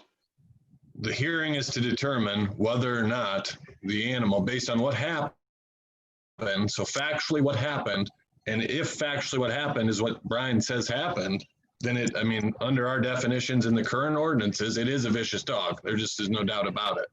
And that's, I know, not the popular decision on the last dog that this happened with. And I don't want to say it either, but it was pretty clear in that last one that was a vicious dog under our ordinances. And that's, I guess last time we chose not to go that route. So I guess my question is, going forward, if any dog bites anyone and that dog owner figures out what happened in the last hearing, how can we as a council say, oh, we're going to declare this to be a vicious dog? No, I don't disagree. I mean, it was precedent setting. I guess I'm arguing that we should have a hearing to decide whether the dog is vicious, rather than to review the evidence and decide whether or not it's a bit above the shoulders. That's the argument I'm making. Well, to make that argument, then our ordinances literally say vicious animal, and part of that says did bite or claw once, causing injuries of the shoulders. There is no option. If you guys did bite or claw once, causing injuries above the shoulders, it is a vicious dog under our ordinances. It's not a debatable thing. well, my take is ordinances like nuisances that list specifically tires or whatever, but I don't know how you'd have an ordinance where a council can without a specific definition, how the council could just make a decision one way or another without a definition of what a vicious animal is. Well, you could switch to something like a bite causing extreme injury, and then the council could determine what's an extreme injury. But the problem is on this, whether it's a slight scratch in the eye or a bite in the face, technically it's a vicious dog the way our ordinance is written, which I'm not sure that's a great ordinance, but Well, it sounds to me like what you're saying is maybe we need to sharpen our vicious dog ordinance up so it's a little more clear of what's expected, or what is that too much to say, Kyle, or what do you think about that? I guess if you're wanting Brian to keep going every time there's an issue with a dog in town, then I think we need to have an ordinance that either allows you guys the discretion to do it case by case, or lays out the definition and we're going to follow it every time. And that's, well, like I said, reading this now, a slight little scratch in the face makes it a vicious dog. So maybe that's a poor ordinance. It's up to you guys. The fact is, first of all, Brian needs to know where he stands when he goes on a call like this on how it's handled by the council. That's first and foremost. And if it's a gray area in our ordinance that the council is not agreeing on how to handle it, well, then I think it's time we look into a different wording of our ordinance and how it's handled. Don't you, Kyle? That would be what I would think. This Jim, I think the best way to do it is have Kyle to redo the ordinance. I really do. Yeah, I would agree. I mean, clearly, like I made the mistake last time. I thought that we were able to declare whether it's vicious or not vicious, not that we were just trying to define whether the injury occurred or not. Well, I also believe if Kyle redoes the ordinance, then we'll all of us will have a clearer understanding of the ordinance. Because this was the first time we've ever, or at least the first time that I've been, what little time I've been on the council, this is the first time we've had a hearing, such as that. So I think it will just simplify things myself. Well, I think we just got an answer there, Kyle. Maybe we can, you could take the time and look into some other city ordinances, or Deb, I don't know if you guys could work with him on how, if the league has any other wording for an ordinance like that or not. Okay, yeah, our definition we have vicious animal defined, and I think that our definition needs to switch to something that allows the council more discretion than what we currently have. So I'll work on that for next meeting. Okay, sounds great. Is that good with the council? Good to me. Yeah, that works for me. One quick question. I hate to belabor the topic. Without a vicious dog ordinance, how do you treat these situations? So if a vicious dog would attack me in the street without a vicious dog ordinance, is that an assault by the individual that owns the dog, or what is it? Like, how do you enforce that? It'd be a civil suit between you and the owner of the dog. Oh, it's a civil suit. It's not even an assault charge. It's the dog can maul you to death, and you got to civilly deal with it. Yep.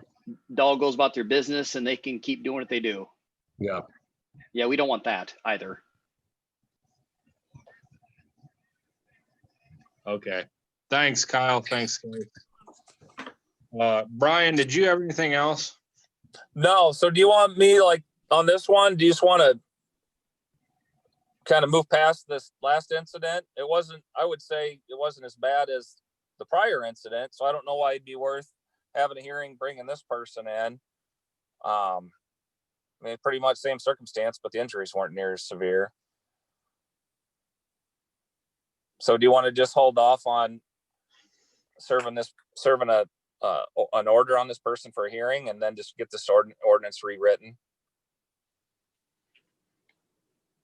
Kyle, what's your take on it? Since our ordinance states what it does now, are we obligated to have it to hear it through? I don't know the exact facts of the last one, but like I said, I don't think that the current ordinance, if it was an injury above the face on a single occasion, would be enforceable by the council right now after the results of the last hearing. Okay.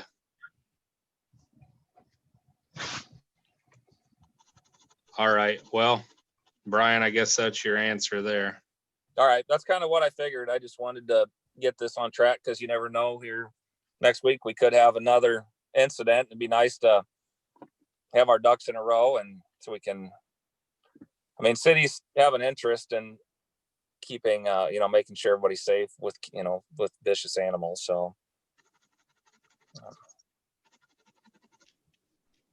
Okay, anything else, Brian? No. Council, any questions for Brian? Yeah, this is Bart. I got something for Brian. Yeah. Would you enlighten the council? Mr. Templeton talked to me and wanted me to bring up he said he talked to you and Kyle about the problem with the spotlights in his backyard. I told him I would bring it. He wanted to report Bob, his neighbor, had 2 bright lights in his backyard that he felt was illuminating his own backyard too bright. And I went through our code book and I didn't find anything that that was a police matter that I could go over there and enforce on Bob. He said he did talk to Bob about it, but Bob told him he's keeping the lights there. And so I talked to Kyle about it. And Kyle said he wasn't really aware of anything in our ordinance that dealt with that. But if he did find something, he's going to let me know. So that's kind of where we stood. I don't see anything in our ordinance that would give me any sort of authority to go over to Bob and tell him he needs to turn his lights down or take them off. I read the ordinance, and we don't have anything in our nuisance abatement notices that cover light onto a neighbor's property. Yeah, I didn't see anything either, but he showed me the pictures, and I know I wouldn't want my backyard lit up like that either. Well, that's once again, it's a civil matter. He can go after him in small claims court for damages or an injunction or anything like that, and that's his appropriate action. It's not a city matter at this point, is what I told him. All right. Well, as long as you told him that, that's a good thing. Yeah, I've been talking to Lee too about it several times.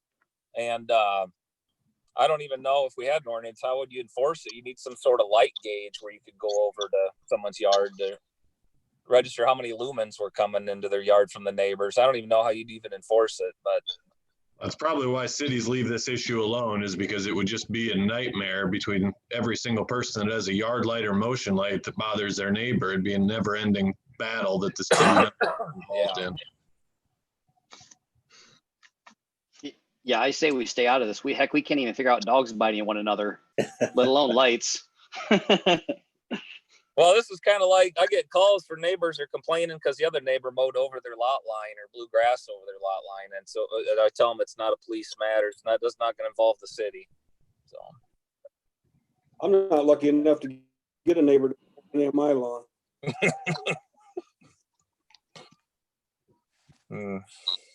All right, any other questions for Brian? Otherwise, we'll move on. Okay, discussion with P&Z, Steve.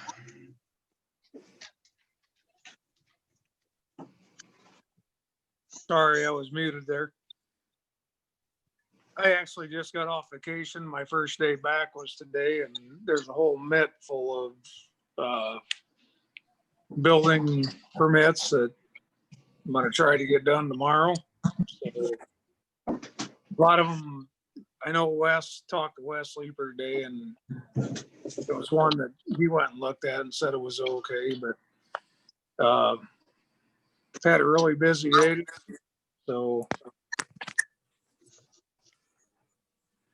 I don't think there's anything that's not going to fly. So I'm sure if there is, you'll be in contact with us on it, Steve. So. Great. All right. Any questions on that from the council? Discussion with Public Works, Steve. I don't know if everybody got a chance to look over Cahoy's recommendations and estimate. They videoed the well, and I got it here in front of me. But sounds like they got the well cleaned up. And I guess their estimate is like $24,036. They're talking about putting a 30 horse pump in. And I actually talked to Mike, I think it was Mike at Coy. And he said they are gonna drop the 30 horse motor, drop it down because of the yield of the well. And the only other thing was that stuck out to me was the wiring on the motor was underrated for the pump. So they're gonna give the city back $1,234. I don't know.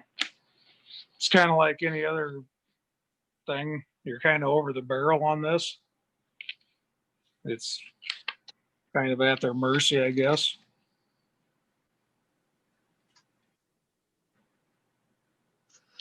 Yeah, I think like we talked before, Steve, it's something we'd like the council would like to get fixed and move on from it, I believe. I think it is good news from what I understood last week from Mike and Will called me one day. I just had a really short conversation with them, but I think from what I heard, it was kind of good news that they were able to get that cleaned out of there with not near the work they thought they were going to have to go at it with. Right. I mean, I guess I'm not familiar what the well was yielding before, but 200 gallons a minute isn't bad.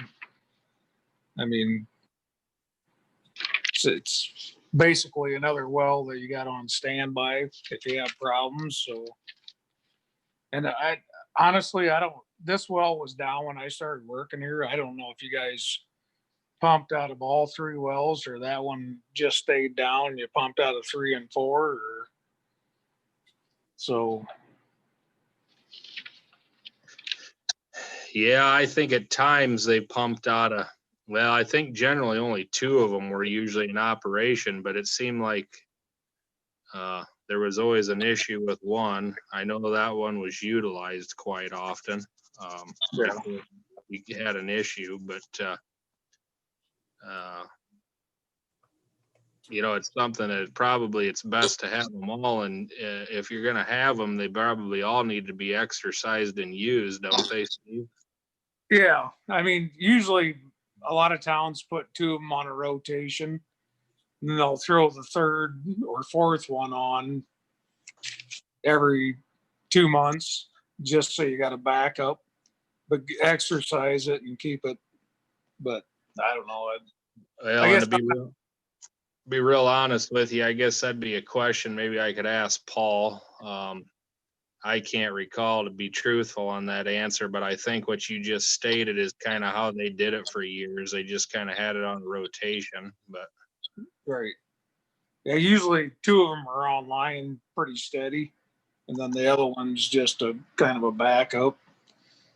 So run it every other month or every 3 months or however they do it. But Okay. any questions on the Cahoy bid or?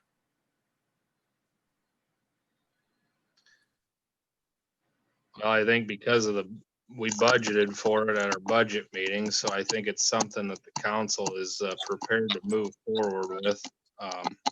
Is there any thought or any opinion on that from the council?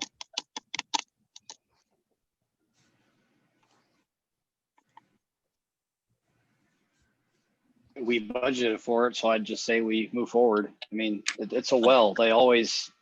It costs a cost, or nothing you can do about it. Yeah. It's way cheaper than drilling a new one.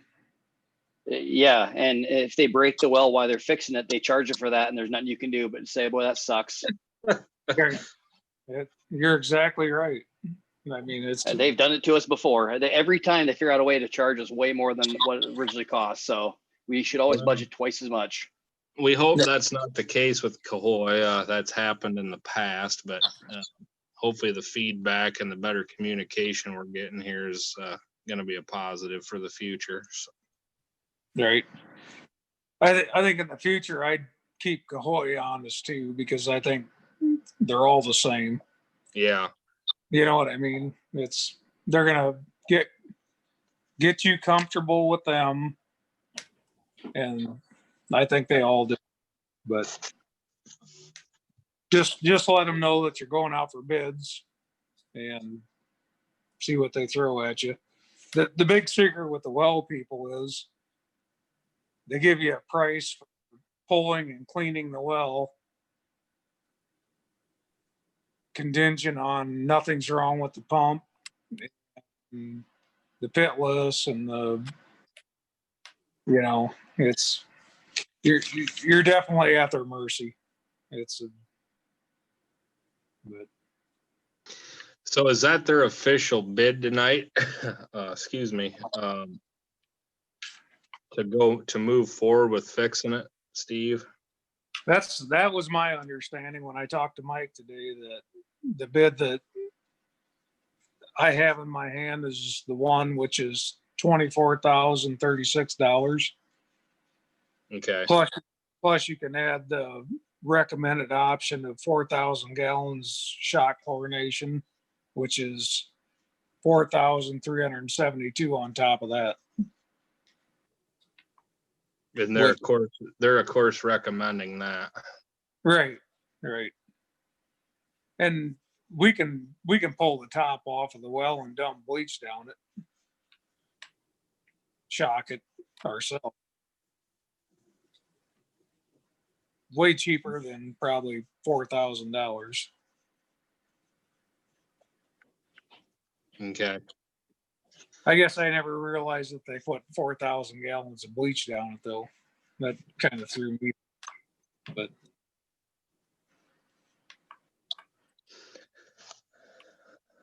well, in all honesty, this isn't on the agenda tonight. But to move forward with it, since it is our June meeting, since it was budgeted for, I think it's something that we could probably move forward with. Deb, do you see anything wrong with that? Well, technically, it's not on the agenda. It shouldn't be voted on. Yeah. Well, I guess, had you talked to him, Steve, Mike, did they give any inkling of when they was planning on coming back to town? no, I actually talked to him today, and he said that if you guys had any questions, I could call him and put him on speakerphone. So no, he never said anything to me about when they'd be back or. Okay. So. Well, I guess, yeah, since Deb stated it's not technically on the agenda, it's probably going to have to wait another month to technically be voted on by the council for approval. That's fine. I mean, I don't think that's an issue with him. Okay. Well, Deb, there's something for next month's agenda already.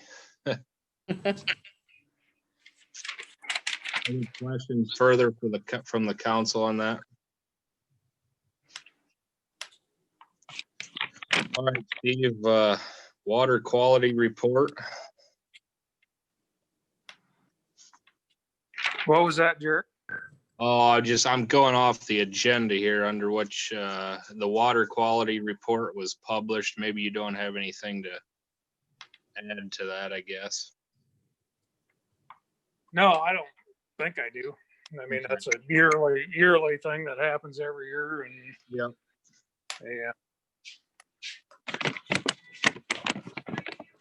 Bear with me. I'm walking around trying to find my phone charger because my phone says it's low on charge right now. So I'm gonna give you a tour of my house.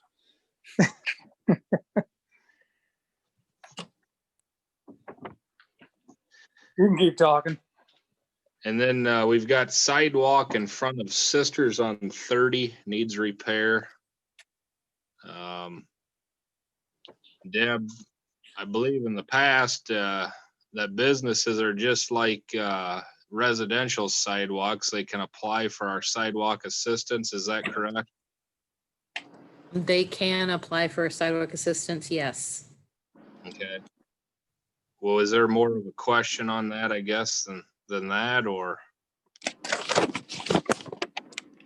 you know? I guess my thought is, yeah, what you just said. I don't think it's a city thing, but actually I did hit it when I was on the skid loader and broke it. So I don't know if that makes a difference or not. It was already cracked and I just caught it. And On the actual sidewalk, or was that the curb part of it, or? that's when we were cleaning Highway 30 parking off. Okay.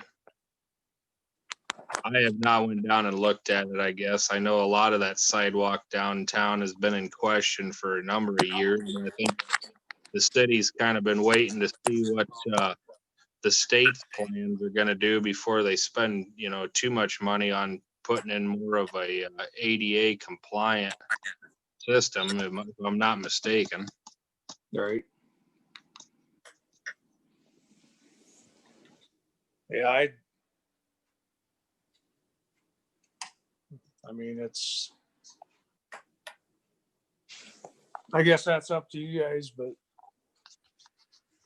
Does the council have any opinion on that? I know in the past there has been some repair done down there on business sidewalks, and it's just like a residential sidewalk. The owner is able to apply for the sidewalk assistance that's offered through the city. Yeah, but if we have some liability in the fact that it got broken, I think we at least need to address that.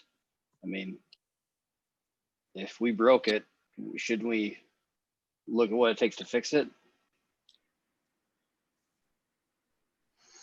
It's actually probably the city sidewalk anyway, because it's past Blake's insurance and it's in the Veterans Park or whatever that is there. Is it Veterans Park? Oh, I didn't realize that. I said the way it's read here, it's in front of Sisters on 30. So I guess I didn't realize the exact location of the problem. So Yeah, it's actually east of Blake's apartments. There's a pyramid shaped chunk ripped out there. And she said something about a drain being there too, which I have no idea what that's all about, but if it's a downspout dumping on the curb there, but well, Steve, maybe we can look at it and maybe get Welby or somebody up there to give some options. If we need to cut a section out for now to repair it so it's at least safe, we'll go that route then, if that's okay with the council. I guess I didn't realize the exact location of it. If it's in that spot, then yeah, it can probably be deemed, since it's in front of the park there. Yeah. Okay. If that's what she's talking about. I mean, that I did hit that and knocked probably goes back into the sidewalk a foot, triangle shape. But okay. Well, let's take a look at it. Council, do you have any other thoughts on that, or is that what you want us to do? Sounds good to me. Okay. The next thing I got up is spraying at sewer plant. Do they do that 2 times a year or just once? I know we talked about it at an earlier council meeting, but I don't recall what. Deb, do you remember on that? I know they. I think it's just once. Just one. I think. So is that like, do I need to contact somebody or? Well, I mean, we were having, Deb, you'll have to look back in our billing. What was the name of that company that was spraying you're talking the actual lagoon part, Steve? Yeah, the riprap. Yeah, we were having, they were using obviously an aqua-friendly chemical on that, if I recall. If that's correct wording for that, but Deb, can you look that up for him at some point? Maybe Steve? I will do that, yes. I can't think of what it's called right now either. I can't either. Would be a great time to do it with the lagoons drawn down and they're getting pretty bad. So my next thing I have is, what are you guys' thoughts on a dumpster at the trailer park? Yeah, I believe this was, Hopefully Mike Blake ain't listening. this was brought up, I don't know, council, probably, was it last fall when Gary and Will brought that up? What's being done now? Are they all bringing it to Ball Street or to Ames Street and to Second Avenue? Is that correct? Yep. That's Okay. correct. Is that not working out the best? I guess The Second Avenue's not bad, but the Ball Street, I mean, every week it's just a mountain. And I don't know. A lot of it's not bagged. A lot of it's just, they got garbage cans with no bags in them, and we talked about the unbagged garbage last month, and it's still an issue, which when the wind's blowing, you throw stuff in the back of the garbage truck and you're chasing stuff down the street, and it's. Deb, were you able to put that note on people's water bills and put it on Facebook and so on and so forth? Not on the water bills, but yes, on the other places. Okay. Right. Well, maybe we give them one more month to try to better themselves, and it might come down to simply not picking up people's garbage if they can't obey by what the city's asking them to do. So. Right. It's about the only way you're going to get through to people, probably some people anyway. I'm just going to be quite frank about it. And to back to your initial question, Mike came to it was last fall, if I'm thinking right. Gary was still the director, and I don't remember the exact conversation, but I think it was agreed upon at that time by the council to try out doing the Second Avenue and the Ames Street situation so that the garbage truck wouldn't have to pull in any of the streets into the trailer park, if you will, due to one of the things that caused this to be brought up was last year, obviously last spring, the frost boil and soft conditions in there. They actually got the truck stuck in there the one day. Oh, really? So that's why they wanted to try something different. The dumpster thing, I guess, got set aside, and this was going to be tried first. But if it's still not working, I believe it's something we need to, maybe address again. So. Yeah. I just thought maybe they could put a dumpster over at the car wash since it's all one person that owns it, but it's got kind of a cement pad over there. Yeah, it'd be easy to get in and out of there too, back into that cement pad. I think that was maybe suggested last time, but I can't remember where it went. I agree with that because that was what we looked at before. So. All right. Hey, Steve, that's Rod. Yeah. You know what I think you'd have a problem with for all that garbage that sits on Ames Street? I think they wouldn't even get in the dumpster as much as they've got, don't you think? Yeah, for all the stuff that they have, I could easily do a dumpster. I mean they'd fill it up and be on top of it too. Right. You're probably looking at a minimum 4 yard. Oh yes, there's a lot there. Right.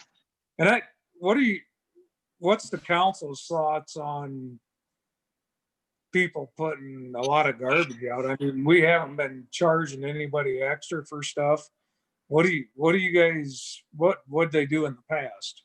I guess. Well, in the past, it was kind of just the determination of you guys as to if somebody had an extreme amount out there, they got charged.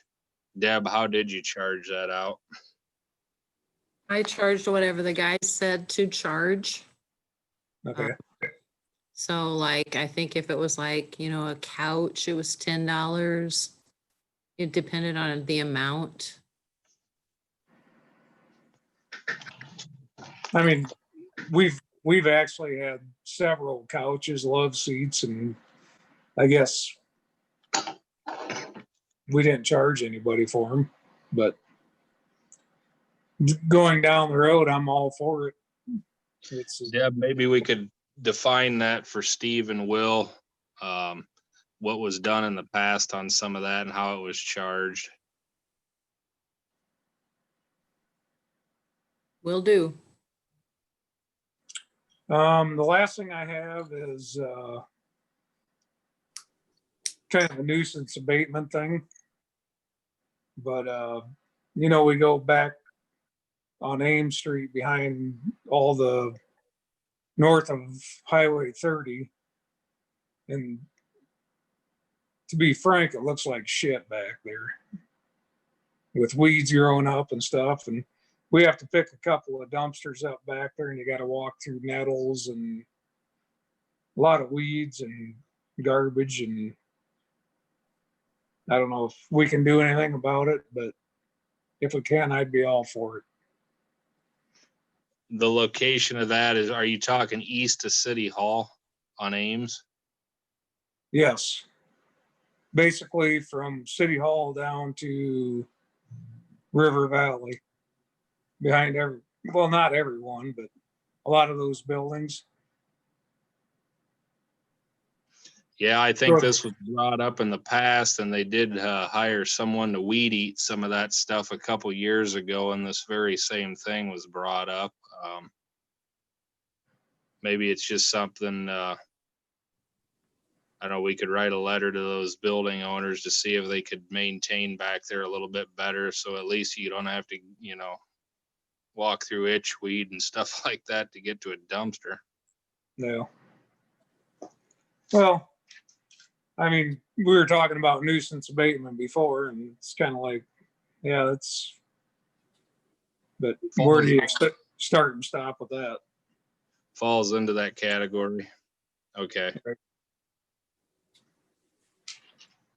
That's Brian, all I have.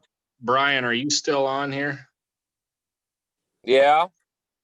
Did you hear the location of that? Maybe it's something we can look into and go through our process on that. Well, there's two different avenues that the city, like they do with yards. If it's just go mow it and bill them or trim it, or I could send them an abatement notice.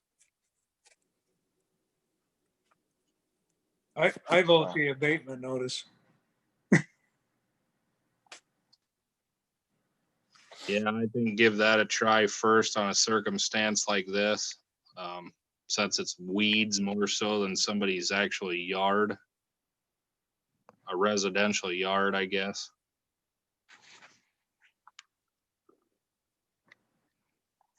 I haven't been back there for a while. I'm not 100% sure which properties you're talking about, but I wouldn't be might go that way. So One's mine. I need to mow it. Yeah, mine's all concrete, so I'm not sure we can grow weeds. Oh, I'm not calling anybody out. I'm just telling you. No. I was trying to figure out if we had weeds back there or not. Maybe we do, but I didn't think we had any weeds back there. No, just drive back and take a look. all right, sounds good. That's all I have. Anybody got anything for me?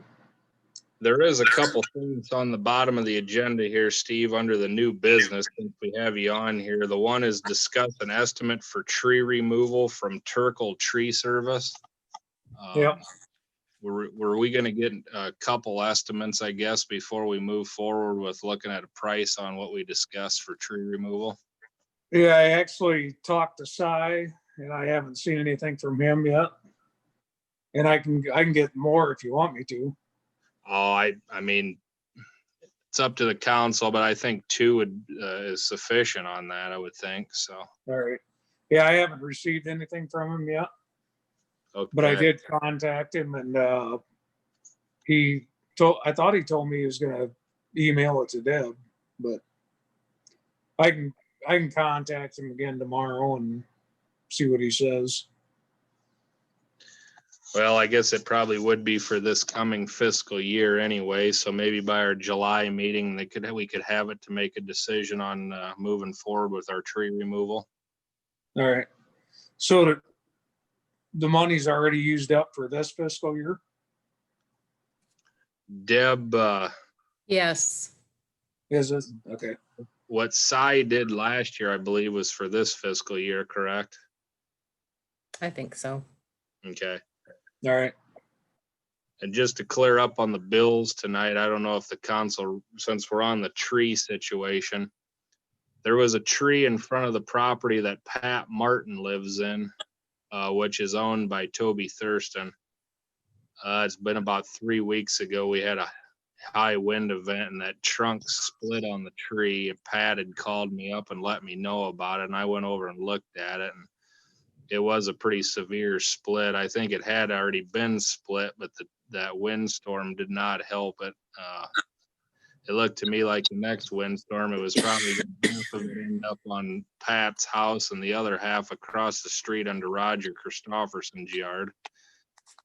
Toby had Wine Coop's lift about a week or 2 ago, and I told him to just go ahead and take it down and bill the city accordingly for it. So I guess I hope that was all right, but I figured since he had it and it was going to be a quick removal, we went ahead and did that. So.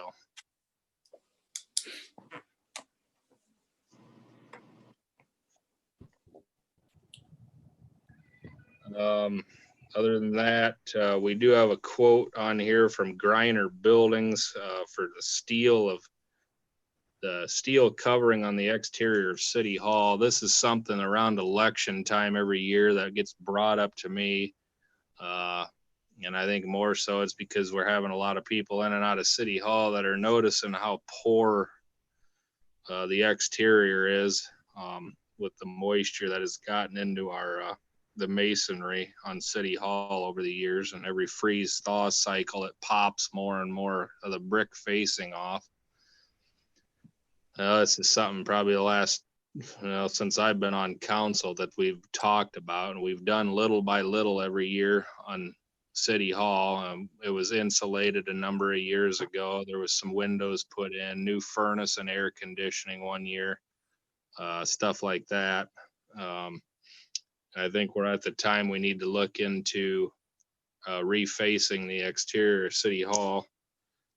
Rod had met with Griners when they were in town one day and had them take a look at the exterior, and they gave a quote for matching basically the new city building out back. I don't know what the council, I guess, thinks of that, whether they want a steel building look or not. It was discussed in the past. Nobody wanted to put vinyl siding on it for fear of getting into it with a weed eater or a lawnmower. But I guess I'll leave it up to you guys to comment on moving forward with that. Jared, it's Rod. Yes. I think maybe you need to get another bid too, possibly. I don't know. It's up to you guys. Well, that's why I wanted to, before we would open this up tonight, it's not popular to open up a quote without getting a determination of what is actually wanted on that, or if we want to go out for more quotes or whatever. So Yeah, I think we should probably. I agree with Rod. It's Jim. I agree with Rod. We should at least get 2 quotes. Do you guys have a preference as far as, I don't know, honestly, to my opinion, City Hall is kind of a focal point here in downtown Clarence. You come in up the hill here and it's kind of is there something you want to look at of, the material of putting on it, or put a committee together to get some the public's feedback on it, or what do you guys want to do? This is Levi, Jarek. I mean, we've been talking about this, I think, for a dozen years. Ever since you first got on the council, we started talking about fixing the building up, and we've never done anything. Well, And I think it's a lot. When I was on the building committee, I got quotes from a contractor out of Cedar Rapids to spray that EFIS. I remember that. That's been 10 plus years ago, I remember. And I think we kind of swayed away from that at the time, because 10 years ago, that was like a $60-some thousand quote. I'd hate to know what it is today, probably double that, but we've never come to a good determining factor of what's our best money spent on making City Hall. We got to get it sealed back up, because it's going to continue to deteriorate. And quite frankly, the comments I get every election year about how bad it looks, we don't want our City Hall to continue going down that avenue either. But I don't know. I think that we just need to do something. At this point, I just think we just need to pick a direction and just go down the direction. I don't think having committees, I think any of that's probably a waste of time. I think folks who know what they're doing, pick something, and we just do it. That's my take, because otherwise I think we're just going to sit in this for longer and nothing's going to happen, because it's hard to make decisions like this. Okay. So as long as it's sound construction practice and we know it won't rot the building underneath, then we should move forward with something. All right. Well, Rod, you and I can discuss it, and maybe we can look into getting some quotes. Steve, if you want to be involved in that, or whoever, we can move forward with that. I think Steve should be. Yeah, I'm fine with that. Okay. I think I'd be a little leery about the steel. I've seen several buildings that they put steel over brick and it just kept deteriorating. I mean, yeah, our biggest problem is the moisture that's already in it. I think right. To save it from getting any worse, I think we got to get it covered up. I'm not sure it's, I know they tuck pointed the front of the Ford garage down here, but I'm not even sure that our buildings, it might even be too far gone in areas to do that. I don't know. I don't even know I don't think that's even the same brick, is it? No, the brick that's on this building, from what I've been told, was something that was I met with Jerry Hazenbank down here too, and I was on the building committee on the council, and we took a look at some different things, and he made the comment that I believe, well, I think he had something to do with the brick, or his dad did, and it was what's the word I'm looking for? I guess porous brick. A test brick at the time. It was kind of something new. It was a new product out at the time, and I don't know, maybe Clarence City Hall is the only one around that ever got put on, but it's definitely not very good stuff. So no. Came from Sioux City brick is where it came from. It's a porous brick and moisture gets in it, and then when it freezes, it pops off the face of it. Yeah. And it just keeps going and going and going. But yeah. Okay. Well, let's maybe get together and look at some options and move forward on that then. So. Okay. Anything else for Steve from the council? Nope. Discussion with city clerk, Deb. Thanks, Steve. Financial reports are in the folder in there with you, Eric, for you to look over and hopefully initial and date. That's about all I have. There were a few more bills. I sent that email to everyone this afternoon with the other bills in it. About it. Okay. Everyone had a chance to look at the bills, and if there's no questions, I'd entertain a motion to approve tonight's bills. So moved, Jim. Rod, second. Motion by Jim, seconded by Rod. A roll call vote. Jim? Aye. Bart? Aye. Rod? Aye. Levi? Aye. And Ron? Aye. Okay.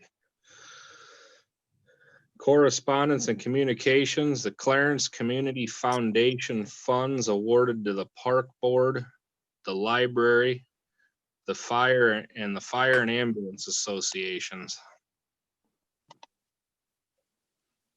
Deb, do you have those to be presented?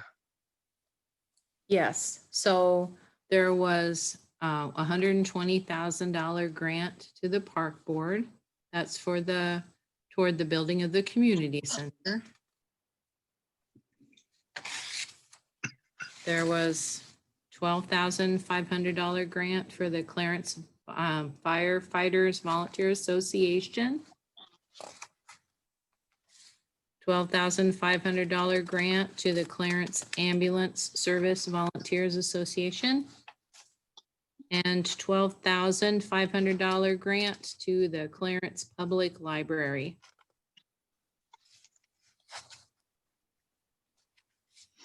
Kyle, are you aware, do they want to set up a time for a picture with the people for all that in appreciation of that? I'm sure they would like to, but we didn't have a meeting and discuss it. Dan Chapman would be the person to get a hold of. Okay. All right. Again, that's some very positive news moving forward with those organizations for sure. So it'd be nice to get together for an appreciation picture on that. So. All right, thank you.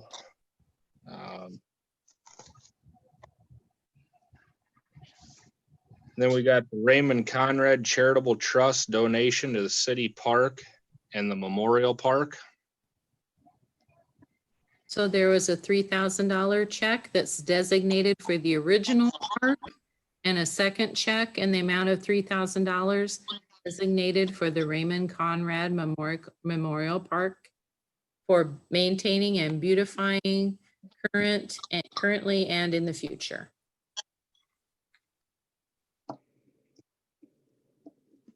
All right.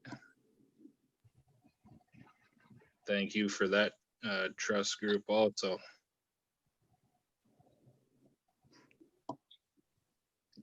And then we have the MSA flow study update, which is on the table in here. I haven't had a chance to look through it.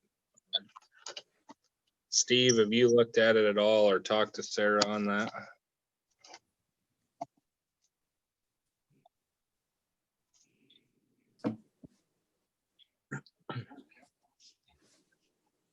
He's muted.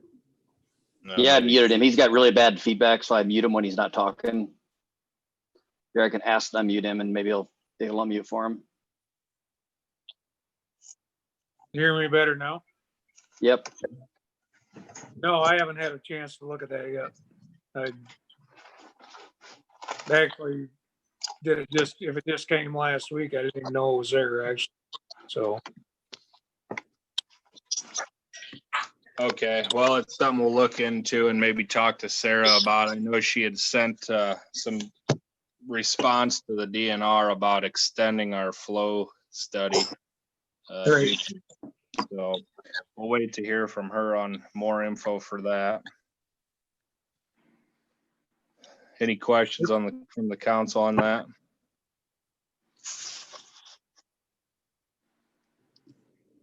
We'll move under new business resolution for payroll fiscal year 21.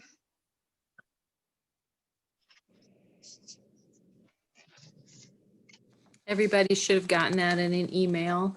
It's just our annual resolution that we do in June so that I can pay people their new wages in July. All right, any questions on that? Otherwise, I'd entertain a motion to approve that resolution. Just Levi, I motion. Jim, I That's right, I'll second. Okay, go ahead. Okay, I heard Levi. Go ahead, Jim. Levi with the first, Jim with the second. Roll call on that. Jim? Aye. Bart? Aye. Rod? Aye. Levi? Aye. And Ron, sorry. Aye. All right, cigarette permit renewal for the Sun Stop. Everything's in order. It is paid for. Okay. Motion to approve. Levo motion. Jim, Jim, second. Okay, motion by Levi, seconded by Jim. Roll call, Jim. aye. Bart. Rod. Aye. Levi. Aye. And Ron. Aye. Okay, next topic under new business is the discussion of opening City Hall.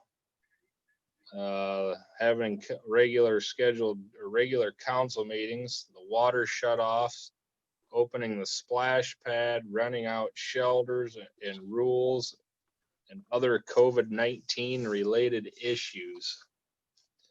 Obviously, Rod, you stated earlier tonight, and it touched base with me over the weekend or late last week on our meeting tonight. I guess last week I talked to Deb and said we'd probably just go with this Zoom meeting again. There's days I'm at a little bit of confusion on where we stand on this whole situation. Our governor's been opening stuff back up as far as the restaurants and businesses and so on and so forth. It's kind of my understanding that she's allowing the youth sporting events. I know our men's slow pitch league started out at the park last Friday night. I had Wes turn the water back on at the park mid last week.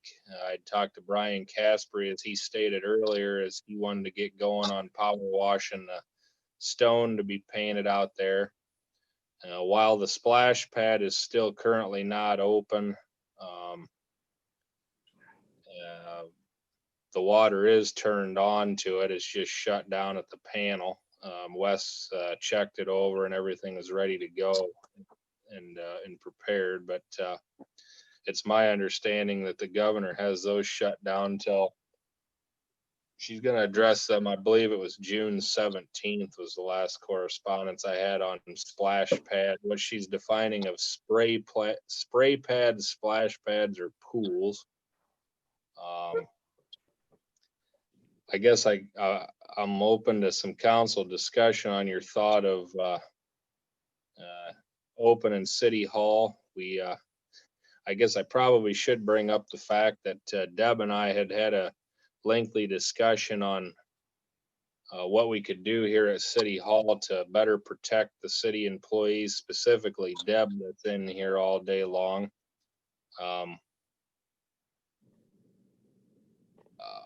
We did move forward just with the fact of City Hall needing to get opened back up. We talked to Neotom, who is Jamie Colvin's employer, who installed the glass down here at the Ford garage and does a lot of the protective glasses like you might see in a courthouse situation or specifically other city buildings. I know the city of Tipton has a similar situation. I know the courthouse in Tipton is looking into more protective measures because of this virus situation and for the safety of their employees.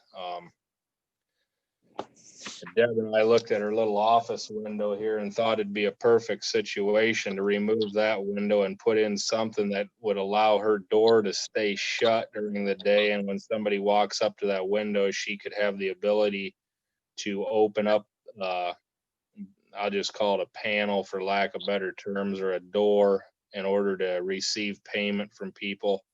They could have it'll have a speaker in it. Deb, is that correct? Yes, it has, I'm not sure they call it a speaker, but yes, there's a speak through thing they call it. It's not actually a speaker. It's a speak through. Okay. But we both agreed that I think, you know, within the lightness of this virus, the COVID-19, that would definitely be a step in the right direction. I think Deb agrees to safeguarding her here in City Hall a little bit better and still allowing people inside of City Hall to be able to speak to her or make payment or whatever. So, Deb, do you have anything to add on that, I guess? That will probably get installed within a week or two. And that's when I think we should open the door again, is once that window is installed.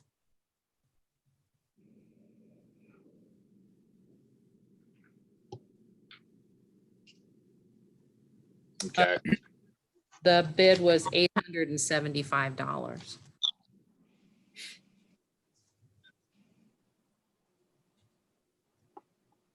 Council, do you have any thoughts on that as far as Deb thought of when to reopen to the public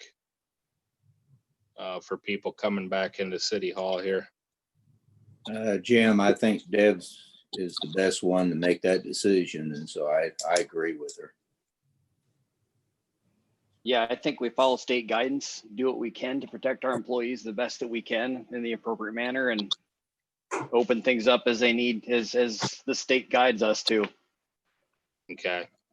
Well, and obviously that's kind of what I think we've tried to do through this whole process is follow state guidance. They obviously are working with the people that are looking into this every day. So it's probably in our best interest to continue doing so.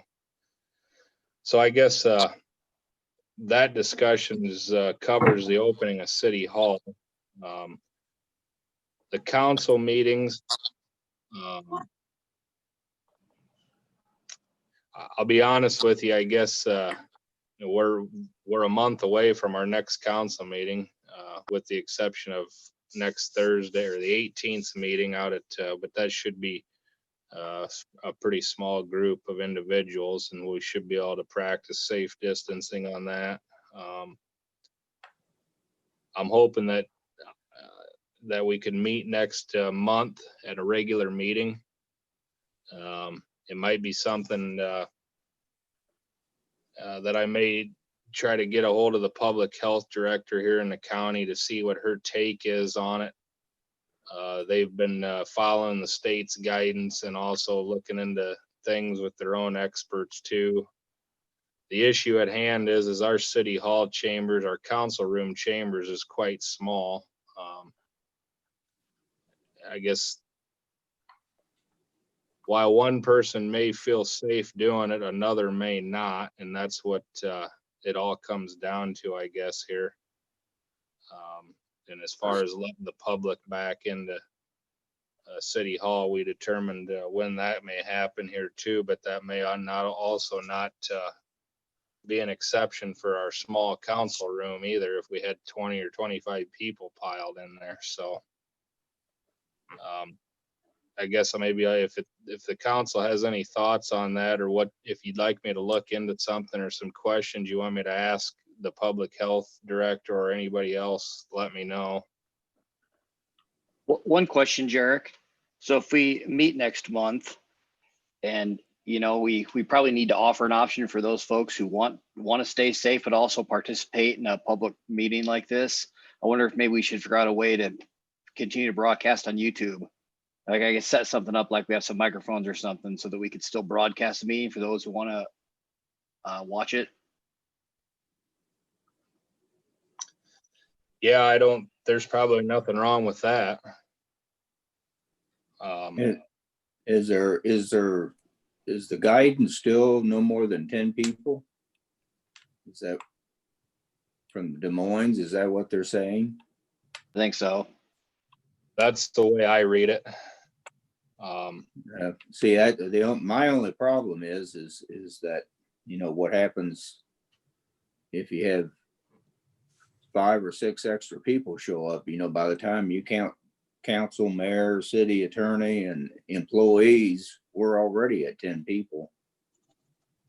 Almost, if not. So I don't know. I sometimes I think maybe we ought to just stay with Zoom until we get more clarity from Des Moines. Yeah, and part of me doesn't want to jump the gun. I guess these meetings seem to be working all right, I guess. I mean, I know it's more difficult on me but at the same time, I like I say, until we get more clarity from Des Moines, my perspective is we just keep with Zoom until that time. Yeah, and as representatives of the state of Iowa and the city of Clarence, we probably should lead by example. So I would agree with you, Jim, that we should probably stay with Zoom or find a big enough meeting area where we could actually do social distancing. Yeah. So that would probably mean meeting in the gymnasium if they would lend it to us or something like that would be the only thing big enough. Yeah, to practice the guidelines set forth currently, you'd need like Jim stated, if you had up to 10 to 15 people, you're going to have a pretty decent sized room. So bigger than what our council chambers now are. So, well, maybe that answers that. We're a month away from our next meeting, but I guess if we have to go down that path, we're prepared for another Zoom meeting. It seems to be working okay, if that's what the council's thought is. I think we just go by month by month. Okay. We have a Zoom meeting in July and see what Des Moines has said. So. Okay. All right, Deb, you have water shutoffs on here. Yes, we have not been doing them since, well, it's been 3 months now. And I know some cities are resuming them. I didn't know if we wanted to start doing them again or not. Maybe it's not the right question to ask, but has there been quite a few ongoing problems with that? There are a couple only. I wouldn't say there's a lot. There's just a couple. Does council have any thought on that? I don't know. I think initially all the utilities kind of set forth some different policy due to the people that were, the unemployment was going up, so on and so forth on this situation. Jared, is there second offenders on there? Yes. Then they should be shut off. The state did open that back up by way anyway now, so.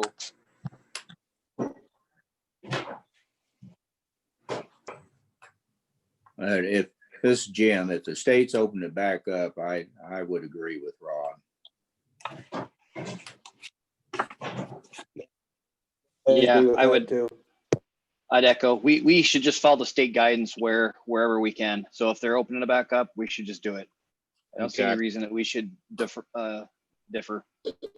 So do you kind of want to do that on the rest of these? Because we've got like renting out the park shelters, which technically had already happened this past weekend, I believe. For it's kind of one of those things that people have to use their own safety and guideline, or their own safety and on this situation. The splash pad also would be included. I believe the 17th is the last date I saw on that, and I've already had, last week, the one day when it was 94 degrees, I think I had about 15 messages on Facebook and about that many text messages wondering when the splash pad was going to open. So can we just generally as a council just make we'll say not a motion, just say we will follow the state guidance where there's guidance, and if we have questions, then we would make a decision as a council. Like if there's an item they're not covering that we think we have to, otherwise just when things open, we open. When things close, if they do again, we close. And I think that's a good idea. Does that sound good to the rest of the council? I agree with that. So am I supposed to start renting out the shelters now? What's the state guidance? I don't think there is any. Yeah, I believe some of that was up to 10 people individual. meeting thing. I think it was up to individual communities. I know the city of Tipton was allowing, they put out a press release last week, I believe, or it might even been the end of the following week before that. That stated they were renting out shelters, playgrounds, back open, so on and so forth. But I believe their aquatic center is still shut down for swimming due to state guidelines. But so I guess our park, like I say, they started playing softball Friday night out there and are probably going to continue with that, which in turn, the restroom facilities kind of got to be open for that due to people needing to use the restroom. Same for if we start renting the park shelters out. So I guess I mean, renting the park shelters doesn't put any of our employees at undue risk, I don't think. And if others are doing it, then people can make their decision. If they want to go, they can go. If they don't want to go, they don't have to go. Jarrett gets Rod. They kind of are putting our employees, because who's cleaning them? yeah, I think I don't know what they dumping the garbage is the main thing, which they've been picking up garbage all through this anyway. But yeah, I guess that's a point.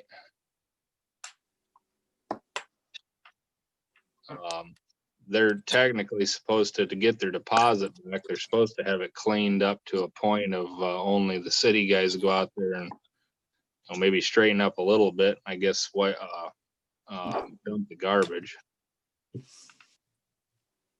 I don't think me and Will have a problem with any of it. I mean, my personal opinion, agree or don't agree. I was in Wisconsin all last week and that whole state's open, and I don't see a problem with opening everything up, to be honest with you. I mean, I know you guys have to follow state guidelines, but it's, if you want to go somewhere, be somewhere, if you want to social distance, if you want to wear a mask, that's your option. You know, it's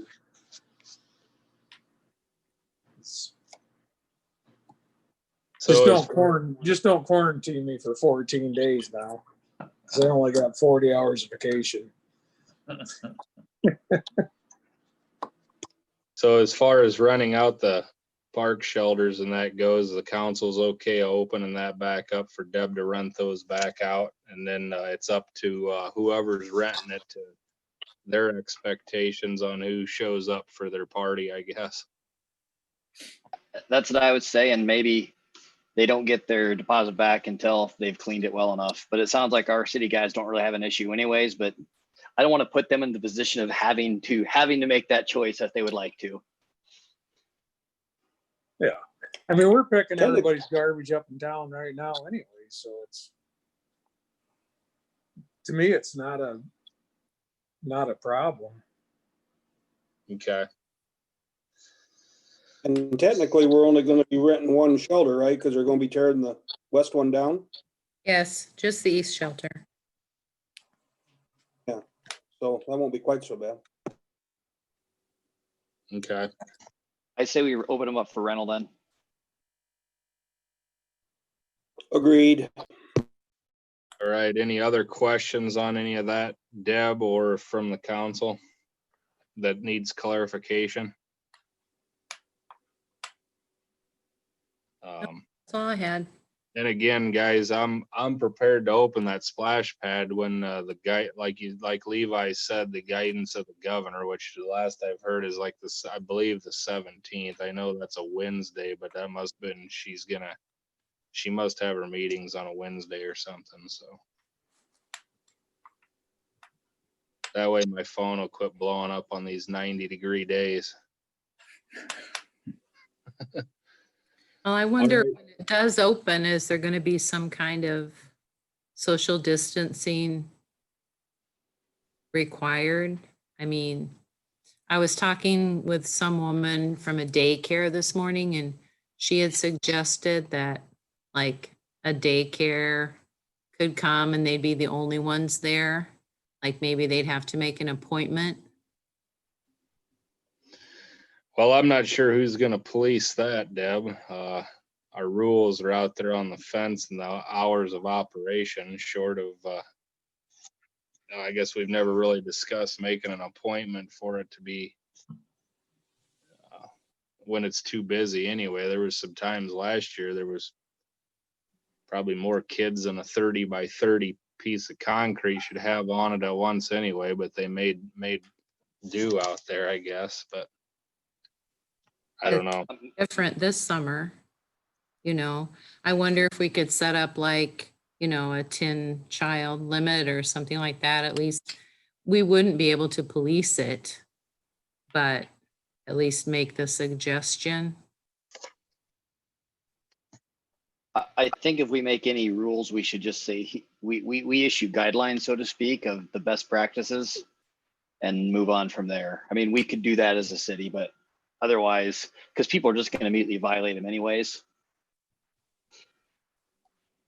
So it would maybe additional, I don't know if it's a sign or what it is, says, hey, here's what we think you should probably do. Use at your own risk.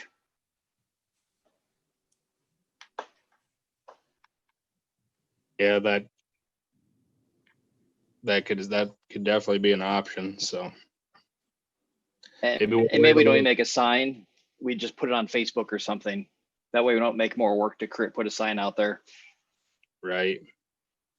Well, she might come up with something on the 17th that we have to follow anyway. So maybe we should just wait till a little closer to next week and find out. So.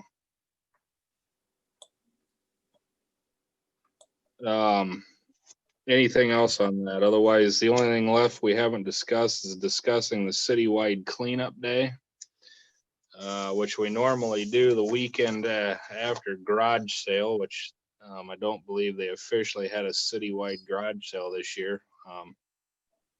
So that's something the council still wants to do, like we've done in the past, is do a citywide cleanup on a Saturday morning. That's every week, Jerk. Yeah, heard that same thing in the past too. Generally, we get together like at 7 in the morning on a Saturday for whoever wants to volunteer and help and jump on the garbage truck and run the garbage route. And it's usually advertised, what, a couple of weeks, Deb, you usually put that out there? I think so, yeah. So, I don't know, the 20th, do you want to do it? Do we want to set it for the 20th of June? That's the first day of summer, according to this calendar. Does that work for anybody? Or Rod, Bart? I know you guys usually, whoever can help. Ronnie's usually around. Yeah, I think that's fine. We don't want to disappoint. Well, okay. We'll set spring cleanup day for, and Steve, normally, I don't remember, I think we used to do it in accordance to when the transfer station was open on a Saturday, but the last few years, I think Will's just been running the truck over on Monday morning, if that's still okay with you guys. To dump off what we had from the Saturday.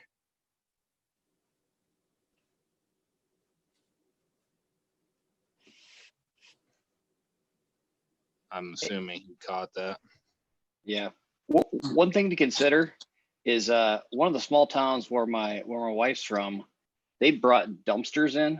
Is one thing. So as opposed to us going around and picking things up, they just get big roll off dumpsters and people take their stuff up there. I don't know if I've ever tried that in the past. It'd be less work for people. Well, this is about the one time a year Rod and I get any kind of a good arm workout, so. Yeah, that's fair. Maybe I'm speaking for myself. I don't know. I'm in for you.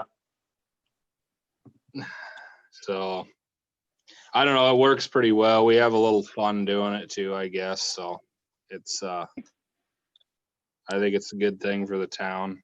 I know your point. See your point, Levi, but and that's something. If we want to try it, I'm not opposed. But I just thought I'd throw it out there and see if something we've ever tried or something we consider, or I don't know how big a pain in the butt this was for folks or not, but it sounds like it's really not really that big a pain in the butt. People get together, throw crap in the garbage truck and call her good. yeah, generally every year we have a pretty good load. Obviously the city guys do it sounds like every Wednesday, but I think the last few years it's been up that 22, 23 yards on the truck. So 7 a.m. on the 20th of June, Deb, if you could put that out there, that'll give them 2 full weeks here to see that. That work for you guys? Yes. Yep. Okay, we're on to council persons' concerns unless there's any other questions from anything on the agenda tonight. Jim, for council persons' concerns? Nothing. Bart? I don't have concerns, but I would recommend that the city send a thank you to the Clarence Community Foundation and to the Raymond Conrad Charitable Trust for their donations to our entities. That's a great idea.